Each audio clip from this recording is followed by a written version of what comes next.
எல்லாரும் சந்தோஷமா இருக்கீங்களா? நீங்க எல்லாரும் சந்தோஷமா இருக்கீங்கன்னு விசுவாசிக்கிறேன். இப்போ ஒரு பிரேயர் பண்ணிட்டு நம்ம இன்றைய பைபிள் ஸ்டடிக்குள்ளாக நம்ம செல்லலாம். நமக்கு நேரம் கரெக்டான நேரத்துல ஆரம்பிச்சு கரெக்டான நேரத்துல முடிக்கிறதுக்கு கர்த்தர் நமக்கு உதவி செய்வாராக. நான் பிரேயர் பண்றேன். எல்லாரும் கண்களை மூடி இன்று கர்த்தர் உங்களோடு பேசணும் அப்படின்னு சொல்லி கேளுங்க. ஏசப்பா, இந்த மாலை வேலைக்காக நன்றி ஆண்டவரே. அப்பா, இந்த பைபிள் ஸ்டடியை உடைய கருத்துல முற்றிலுமாய் அர்ப்பணித்து ஜெபிக்கிறேன். எங்களுக்கு ஆண்டவரே என்ன காரியத்தை பேசணும்னு நீங்க விருப்பப்படுறீங்களோ அந்த காரியத்தை எங்களோடு நீங்க பேசும்படியாய் ஜெபிக்கிறேன் ஆண்டவரே. பேசுகிற என்னை முழுமையாக மறைத்து கொள்ளுங்க. தேவ ஆவியானவர் நீங்க வெளிப்படுங்க ஆண்டவரே. என்ன எப்படி இந்த வார்த்தைகள் கடந்து வந்தால் அது ஆண்டவரே உடைய பிள்ளைகளுக்கு புரியுமோ அந்த வகையில உங்களுடைய வார்த்தைகளை நீ பேசும்படியாய் நான் ஜெபிக்கிறேன் ஆண்டவரே. எசப்பா, முற்றிலுமா எல்லா சூழ்நிலைகளையும் எல்லா நெட்வொர்க்ஸ் எல்லாவற்றையும் உம்முடைய ஆளுகைக்குள்ளாக வைத்து ஆண்டவரே நான் ஜெபிக்கிறேன். உங்களுடைய கிருபை இந்த பைபிள் ஸ்டடி முழுவதும் எங்களோடு கூட இருக்கட்டும். ஆண்டவரே, எங்களோடு கூட நீங்க பேசுங்க, ஆசிர்வதிங்க. இயேசுவின் நாமத்தில் கேட்கிறோம் நல்ல பிதாவே, ஆமென். ஆமென். நம்ம இன்றைய பைபிள் ஸ்டடிக்குள்ளாக கடந்து போக போறோம். நான் வேகமாக உங்களுக்காக ஸ்கிரீன் ஷேர் பண்றேன். ஸ்கிரீன் தெரியாதவங்க எனக்கு தெரியப்படுத்துங்க. இந்த பைபிள் ஸ்டடி எங்களுடைய ஊழியங்கள் ஃப்ரீடம் இன் ஜீசஸ் மினிஸ்ட்ரி சார்பாக நாங்கள் கர்த்தருக்கு செய்கிற ஊழியம். கர்த்தர் இதுவரை எங்களை நடத்தி வந்தார். அவருடைய நாமத்தின் மகிமைக்காக நாங்கள் ஏறெடுக்கிற இந்த ஊழியங்கள் நிமித்தம் உங்களுடைய வாழ்க்கை ஆசீர்வதிக்கப்படும் என்பதை நாங்கள் விசுவாசிக்கிறோம். தொடர்ந்து எங்களோடு கூட இணைந்திருங்க. இன்று woman the secret weapon of God அப்படின்ற ஒரு தலைப்பின் கீழே பெண்களாக கூடி நம்ம இருக்கிற இந்த பைபிள் ஸ்டடி 12வது அமர்வுல நம்ம இருக்கிறோம். செஷன் 12. எத்தனை பேருக்கு சந்தோஷமா இருக்கு? எத்தனை பேருக்கு சந்தோஷமா இருக்கு? 12 செஷன், அதாவது 12 செஷன்ஸ் கடந்த 11 செஷன்லயும் கர்த்தர் நம்மளோடு பல காரியங்களை பேசி இருக்கிறாரு. இப்ப 12வது செஷன்ல இருக்கோம். இன்றும் நம்ம வாழ்க்கைக்கு தேவையான அவருடைய நாமத்திற்கு மகிமையான காரியங்களை கர்த்தர் நம்மளோடு கூட பேச போறார். நிச்சயமா இது நம்முடைய வாழ்க்கையில ஆசீர்வாதத்தை கொண்டு வரப்போகுது. ஒரு பெண்ணாய் இருந்து அவருக்கு பயன்படத்தக்கதாய் நம்மளுடைய வாழ்க்கைக்கும் நம்மளுடைய குடும்பத்திற்கும் சமுதாயத்திற்கும் ஆசீர்வாதத்தை கொண்டு வருகிற பிள்ளைகளாய் மாற்றுவதற்காக கர்த்தர் நம்மளோடு கூட பேசிட்டு இருக்கார். இப்போ இன்றைய பைபிள் ஸ்டடிக்குள்ளாக நம்ம வேகமாக கடந்து போகலாம். இன்று நம்ம எந்த காரியத்தை நம்ம ஆராய போறோம் அப்படின்னா, தேவனின் இருதயம், த காட்ஸ் ஹார்ட். சோ இந்த தலைப்பின் கீழாக கர்த்தர் நம்மளோடு நிறைய காரியங்களை கற்றுக் கொடுக்க போறாரு.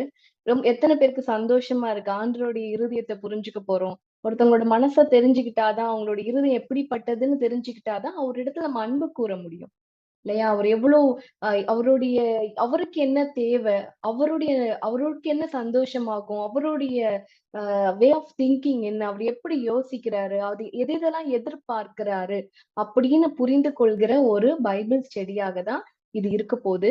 இது நம்ம வாழ்க்கைக்கு ரொம்ப ஆசீர்வாதத்தை கொண்டு வரப்போகிறது. நிறைய ரகசியங்களை கற்றுக்கொள்ள போறீங்க. ரொம்ப இன்ட்ரெஸ்டிங்கா அந்த பைபிள் ஸ்டடி இருக்க போகுது. அதனால ரொம்ப கவனமா கேளுங்க. உங்களுக்கு இந்த பைபிள் ஸ்டடி நம்ம போய்கொண்டிருக்கும் போது ஏதாவது விளக்கம் தேவை அப்படின்னா நீங்க கண்டிப்பாக கேட்கலாம். எனக்கு இந்த டவுட் இருக்கு, இந்த சந்தேகம் இருக்கு, இது என்னுடைய கொஸ்டின் அப்படின்னு சொல்லி நிச்சயமாக நிறுத்தி நீங்க கேளுங்க. உங்களுக்கான பதில் கொடுக்கப்படும். சரிங்களா? இப்போ தேவனின் இருதயத்தை பற்றி நம்ம கொஞ்சம் ஆராய போறோம். நம் தேவன் எப்படிப்பட்டவர், அவர் எப்படிப்பட்ட இருதயம் உடையவர் அப்படின்றத பார்க்க போறோம். நம்ம இதற்கு ஆதாரமாக இது எதன் அடிப்படையில பார்க்க போறோம்னா ஆதியாகமத்துல இருந்து தான் பார்க்க போறோம். இப்போ உங்களுக்கு இந்த ஸ்கிரீன்ல ஆதியாகமம் 4:9 கொடுக்கப்பட்டிருக்கு. யாராவது ஒருத்தர் வாசிக்க முடியுமா? ஆதியாகமம் 4:9. அன்மியூட் பண்ணிட்டு வேகமாக. கர்த்தர் காயினை நோக்கி, உன் சகோதரனாகிய ஆபேல் எங்கே என்றார். அதற்கு அவன், நான் அறியேன், என் சகோதரனுக்கு நான் காவலாளியோ என்றான். ஓகே, தேங்க்யூ சிந்திமா. இது யார்கிட்ட பேசுறது?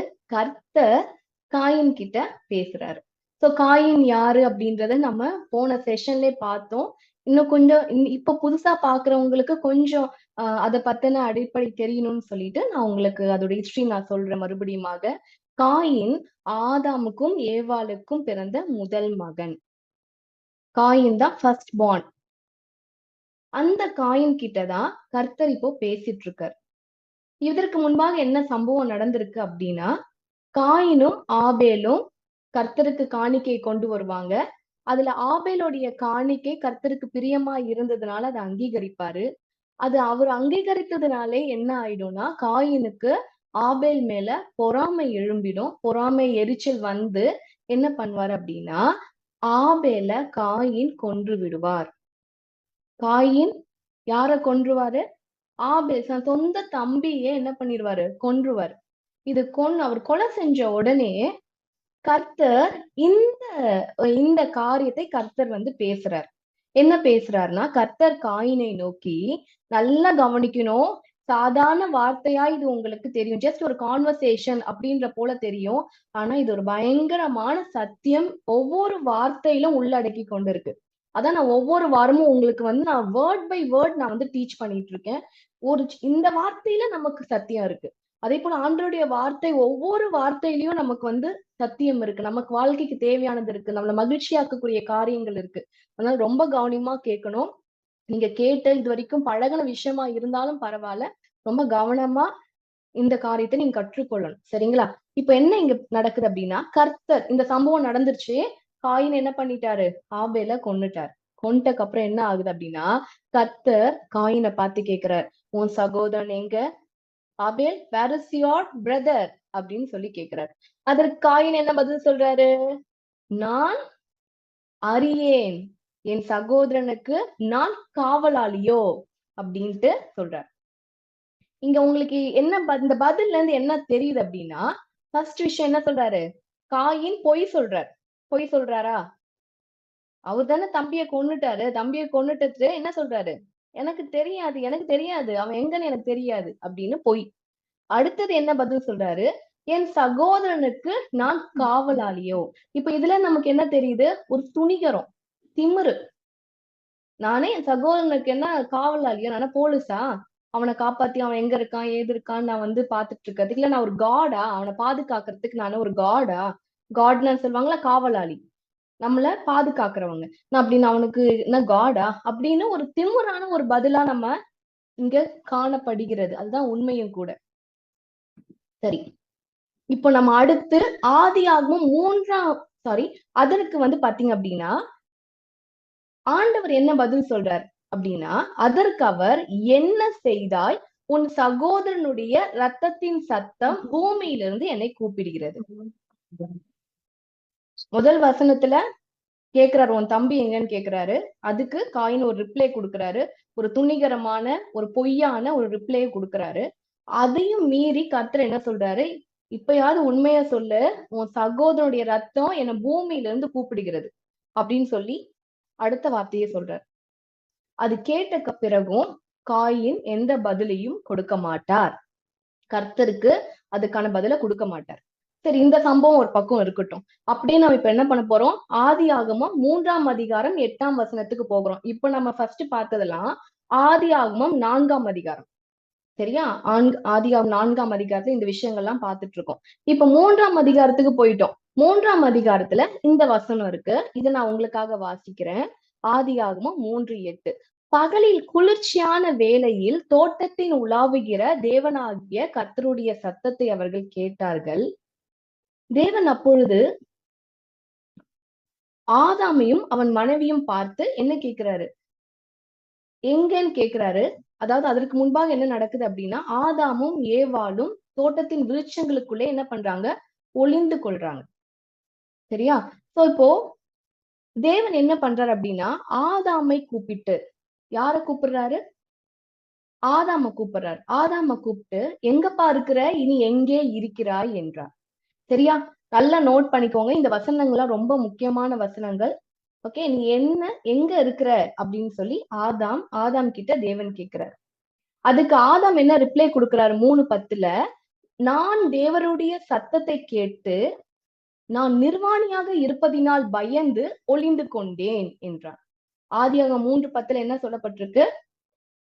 நீ எங்க இருக்க ஆதாம் அப்படின்னு சொல்லி தேவன் கேட்ட கேள்விக்கு நான் ஒளிந்து கொண்டேன். ஏன் ஒளிந்து கொண்டேன்னா, நான் நிர்வாணியா இருப்பதினால் நான் ஒளிந்து கொண்டேன் அப்படின்னு சொல்லி இங்க பார்க்கிறோம். அதற்கு தேவன் என்ன கேட்கிறார் அப்படின்னா, நீ நிர்வாணி என்று உனக்கு அறிவித்தவன் யார்? புசிக்க வேண்டாம் என்று நான் உனக்கு விலக்கின விருட்சத்தின் கனியை புசித்தாயோ அப்படின்னு சொல்றார், அப்படின்னு கேட்கிறார். இப்ப இந்த 2 சம்பவங்களும் ரெண்டுமே பாத்தீங்கன்னா ஒரே மாதிரியான சம்பவங்கள் என்று நான் உங்களுக்கு சொல்லி கொடுக்க போறேன். சரியா? அதாவது ஒரு ஒரு ஒரு காரியத்தோட சாராம்சம் சொல்லுவாங்க. அதாவது வந்து பாத்தீங்கன்னா ஒன்று போலவே காரியங்கள் நடக்குது. சரிங்களா? அது போன்ற ஒரு சம்பவம் தான் இந்த 2 வெவ்வேறு சம்பவம்.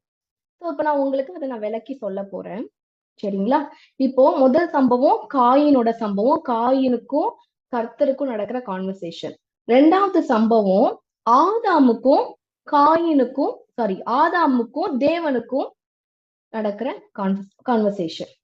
இந்த 2 கான்வர்சேஷனுக்கு முன்பாகவும் காயினும் பாவம் செஞ்சிருப்பாரு. அதாவது தன் தம்பிய கொன்றுப்பாரு. இங்க நடக்கிறதா ஆதாம் கிட்ட பேசுறதுக்கு முன்னாடியும் பாத்தீங்கன்னா, ஆதாம் அவர் தேவன் புசிக்க கூடாதுன்னு சொன்ன கனியை எடுத்து பறிச்சு புசிச்சு என்ன பண்ணிருப்பாரு? புசித்ததுனால என்ன ஆயிருக்கும் அப்படின்னா பாவம் செஞ்சிருப்பாரு. இப்படி 2 பேருமே வந்து ஒரு பாவம் செஞ்ச ஒரு சூழ்நிலை இருக்கும்போது கர்த்தர் பேசுறாரு. 2 பேர்கிட்டயும் பேசுறாரு. இந்த 2 பேர்கிட்டயும் எப்படி பேசுறாரு அப்படின்னா, எதுவுமே தெரியாத மாதிரி பேசுறாரு. இத கவனிச்சீங்களா? எத்தனை பேர் கவனிச்சீங்க? 2 சம்பவத்திலுமே ஒரு ஒரு பயங்கரமான பாவம். அதாவது ஆதாம் விஷயத்துல அவர் புசிக்க கூடாதுன்னு சொன்ன கனியை புசிச்சிட்டாரு. அதுவும் ஒரு பயங்கரமான தப்பு. சரிங்களா? அதாவது இப்ப ஆதாம் வந்து பூமியே ஒரு பிரச்சனைக்குள்ள மாட்டி விட்டார். இது பயங்கரமான தவறு. அதே மாதிரி காயினோட விஷயத்திலயும் பாத்தீங்கன்னா, சொந்த தம்பிய கொன்னு இருப்பாரு. அதுவும் ஒரு பயங்கரமான பாவம். கொலை. கீழ்ப்படியாமை, அடுத்தது என்னது? கொலை. இந்த 2 சம்பவத்துக்கு அப்புறமும் தேவன் இவங்க 2 பேர்கிட்டயும் பேசும்போது எப்படி பேசுவார் அப்படின்னா, ஒண்ணுமே நடக்காதது, அதாவது அவருக்கு ஒண்ணுமே தெரியாதது மாதிரி அவரு வந்து கேட்பார். இது எத்தனை பேர் கவனிச்சீங்க? எத்தனை பேருக்கு தெரிஞ்சது இல்லையா? யாருக்கு புரிஞ்சுது? தம்ஸ் அப் காட்டுங்க பாக்கலாம். நீங்களே என் கூட வரீங்கன்றது எனக்கு புரியுது. அப்ப தேவனுக்கு அதாவது எதுவுமே தெரியாதா? கர்த்தருக்கு என்ன நடக்குதுன்னு தெரியாதா? யாரும் அன்மியூட் பண்ணி சொல்லுங்களேன். ஆண்டவருக்கு வந்து எதுவுமே தெரியாது, அதனால அவர் இப்படி கேக்குறாரா? யாராவது ஒரு அன்மியூட் பண்ணிட்டு நீங்க என்ன நினைக்கிறீங்க? இப்போ ஒண்ணுமே நடக்காது போல ஆண்டவர் கேள்வி கேட்கிறாரு. ஆதாம் கிட்டயும் கேட்கிறாரு, காயின் கிட்டயும் கேட்கிறாரு. ஆனா அதுக்கு முன்னாடி பயங்கரமான சம்பவம் நடந்திருக்கு. சரியா? சோ இத பத்தி நீங்க என்ன ஆண்டவருக்கு எதுவுமே தெரியாதுன்னு நினைக்கிறீங்களா? இதுலதான் நம்ம வாழ்க்கைக்கு தேவையான காரியம் இருக்கு. அதனாலதான் நான் வந்து உங்ககிட்ட கேட்கிறேன். இல்ல, ஆண்டவருக்கு தெரியும். தெரிஞ்சிருந்து தான் கேக்குறாரு. Okay, God's know. Thank you sister. God knows everything. Very good. அப்போ அவர் தெரிஞ்சிருந்து தான் கேக்குறாருல்ல, ஏன் தெரிஞ்சிருந்து கேட்கணும்? அதான் தட்ஸ் மை நெக்ஸ்ட் கொஸ்டின். ஏன் தெரிஞ்சிருந்துகிட்டே கேட்கணும்? ஆதாமும் பாவம் பண்ணிட்டாருன்னு அவருக்கு நல்லா தெரியும். அது ஒண்ணுமே தெரியாத மாதிரி சாதாரணமா வந்து இப்ப காயின் கிட்ட கேட்கும்போது முன்னாடி வசனத்துல பார்த்தோம், காயின் உன் தம்பி எங்க அப்படின்னு ரொம்ப கேஷுவலா கேக்குறாரு. ஆதாம் கிட்டயும் எப்பயும் போல உலாவி வர்றது போல உலாவி வந்துட்டு, ஆதாமே ஆதாமே நீ எங்க இருக்கிறாய் அப்படின்னு ரொம்ப கேஷுவலா கேக்குறாரு. ஆனா அதற்கு இவங்க 2 பேருமே ஆண்டவர்கிட்ட உண்மைய சொல்லல, என்ன நடந்துச்சுன்னு சொல்லல. அது யார் நோட் பண்ணீங்க? புரியுதா? ஆண்டவர் கேள்வி கேட்கிறாரு. கேள்வி கேட்டும் இவங்க 2 பேருமே என்ன நடந்தது அப்படின்ற உண்மைய சொல்லவே இல்லை.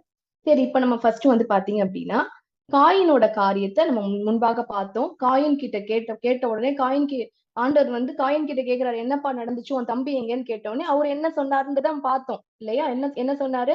நான் என் சகோதரனுக்கு என்ன காவலாளியோ, அவன் எங்க இருக்கிறான்னு எனக்கு தெரியாது. இதான் காயின் கொடுத்த பதில். சரி, இப்போ ஆதாம் கிட்ட கேட்டாரு. ஆதாம் என்ன பதில் சொல்லிட்டாரு? நான் நிர்வாணி, அதனால நான் ஒளிஞ்சிட்டு இருக்கேன்னாரு. உடனே தேவன் என்ன சொன்னாரு? நிர்வாணின்னு உனக்கு யார்ப்பா சொன்னா? நான் புசிக்க கூடாதுன்னு சொன்ன கனியை நீ புசிச்சாயா? அப்படின்னு டைரக்டா பாயிண்ட்டுக்கு வராரு.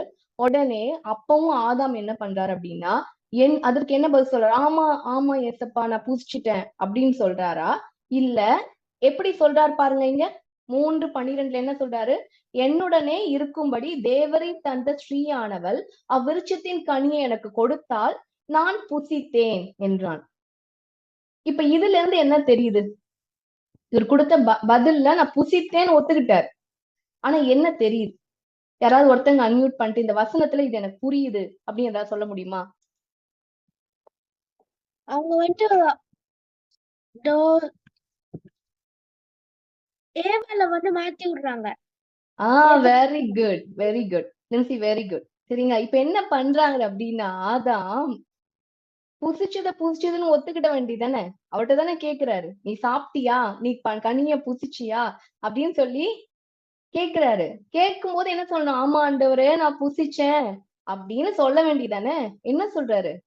தேவரீர் நீர் தந்த, என்னுடனே இருக்கும்படி நீர் தந்த.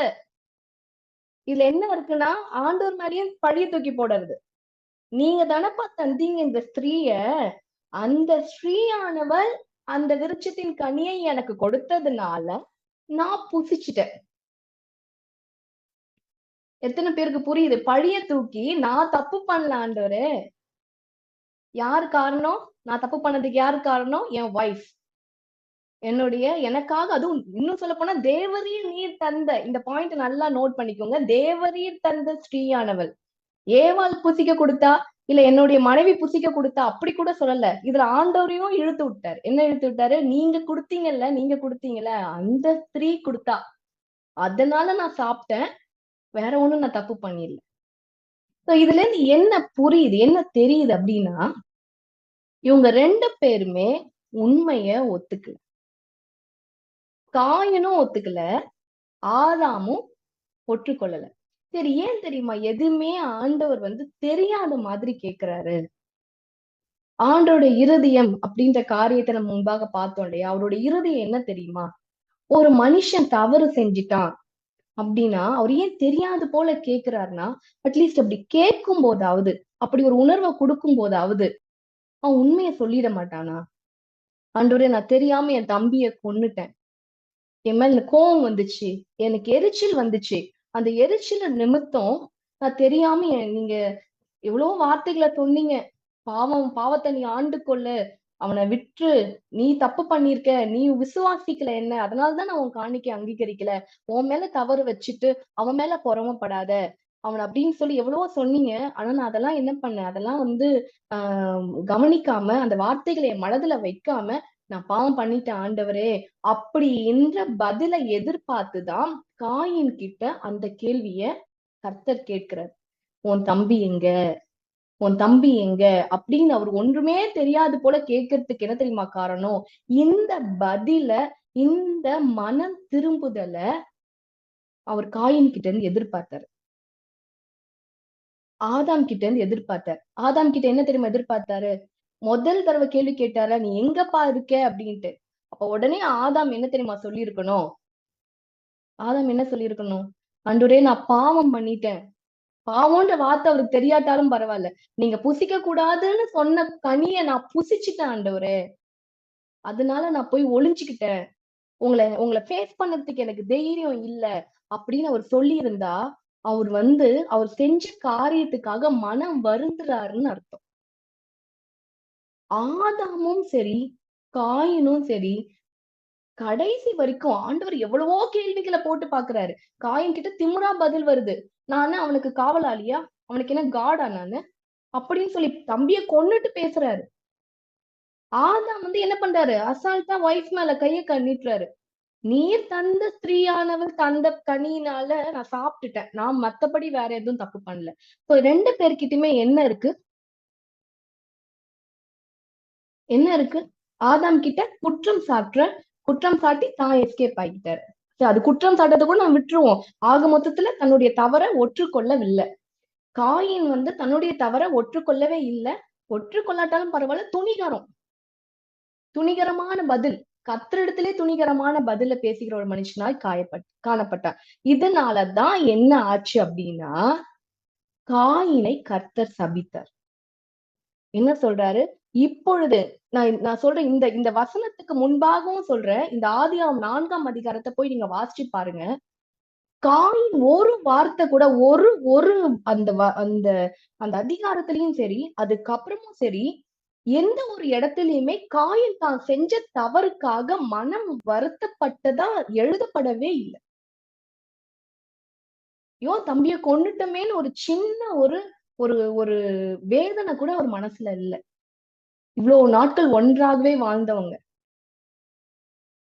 அதன் நிமித்தம், தன் பாவத்தை அறிக்கை செய்யாதது நிமித்தம் வந்த சாபம் என்ன தெரியுமா? இப்பொழுது உன் சகோதரனுடைய ரத்தத்தை உன் கையிலே வாங்கிக் கொள்ள தன் வாயை திறந்த இந்த பூமியிலே சபிக்கப்பட்டிருப்பாய்.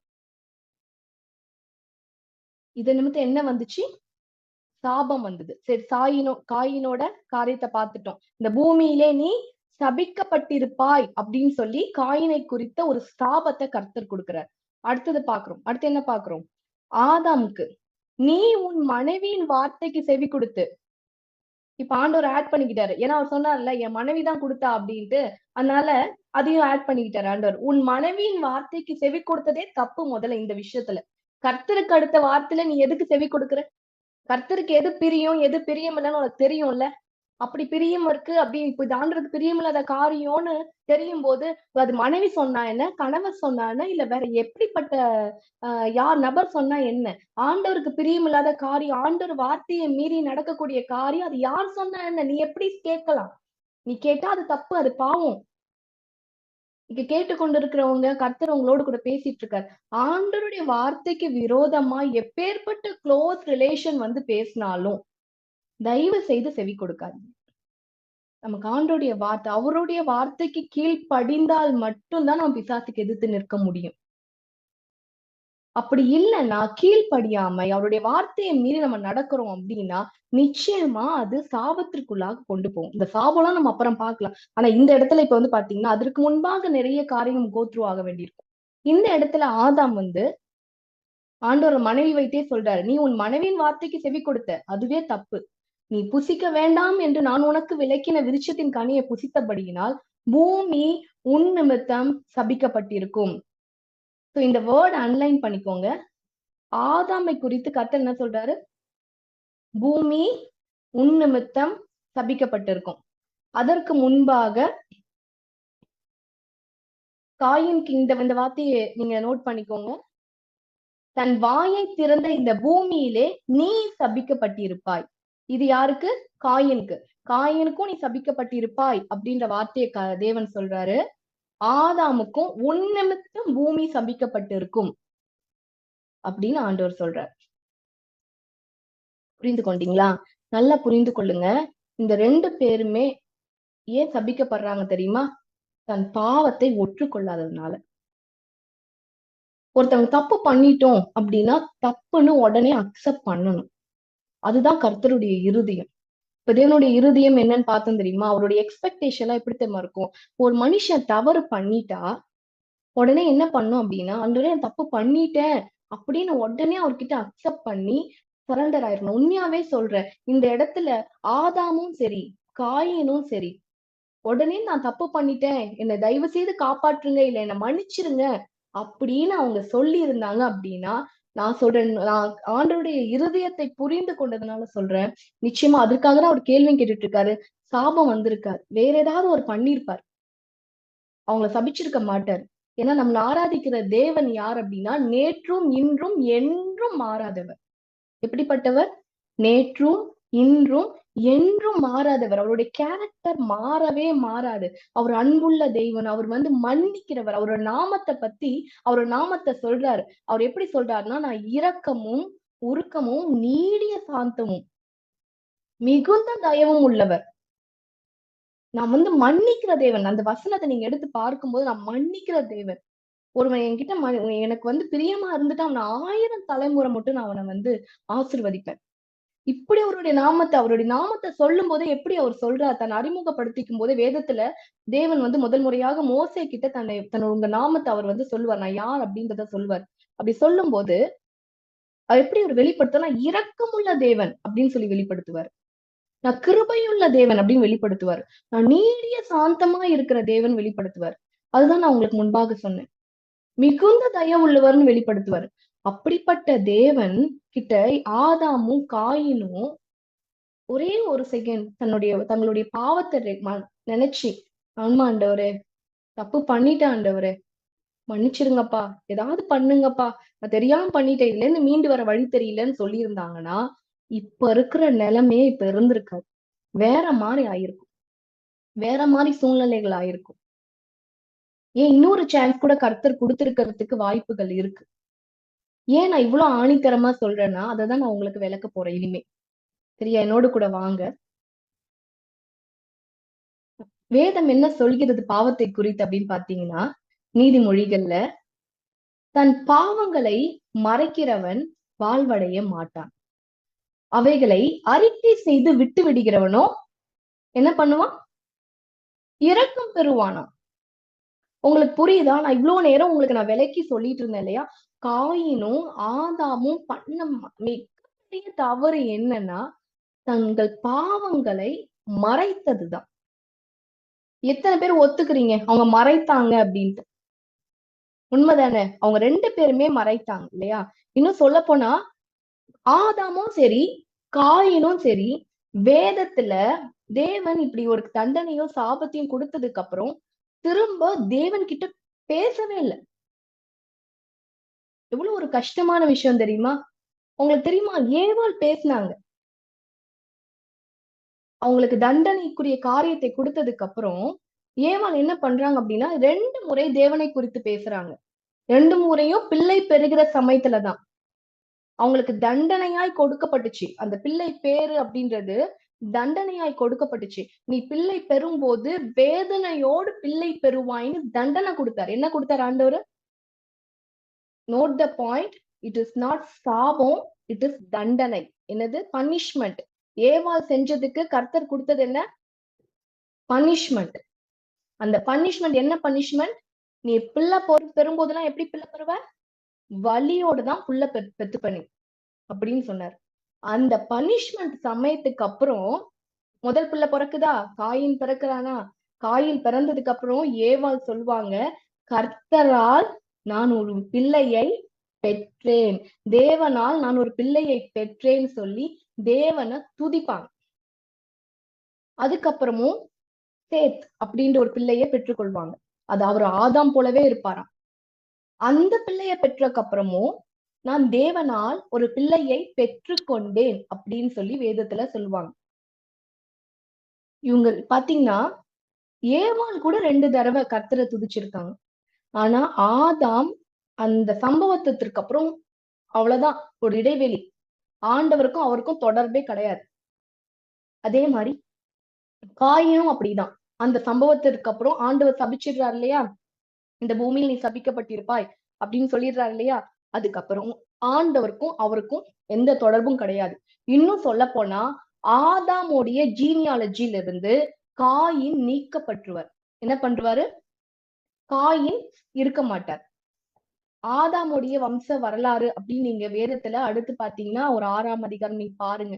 6ஆம் அதிகாரத்துல பார்க்கும்போது இந்த ஜீனியாலஜி ஆஃப் ஆதாம் வரும். அதுல காயின் பேரே இல்ல. தெரியுமா உங்களுக்கு? காயினோட பேரே வராது. ஆதாமுக்கு அப்புறம் ஆபேல் இறந்து விடுகிறாரு. அதுக்கப்புறம் சேத்தோட சந்ததியாய் ஆதாமுக்கு அப்புறம் சேத் அப்படின்ற மாதிரி சந்ததியா கர்த்தர் இணைத்து கொண்டு போயிடுவாரு.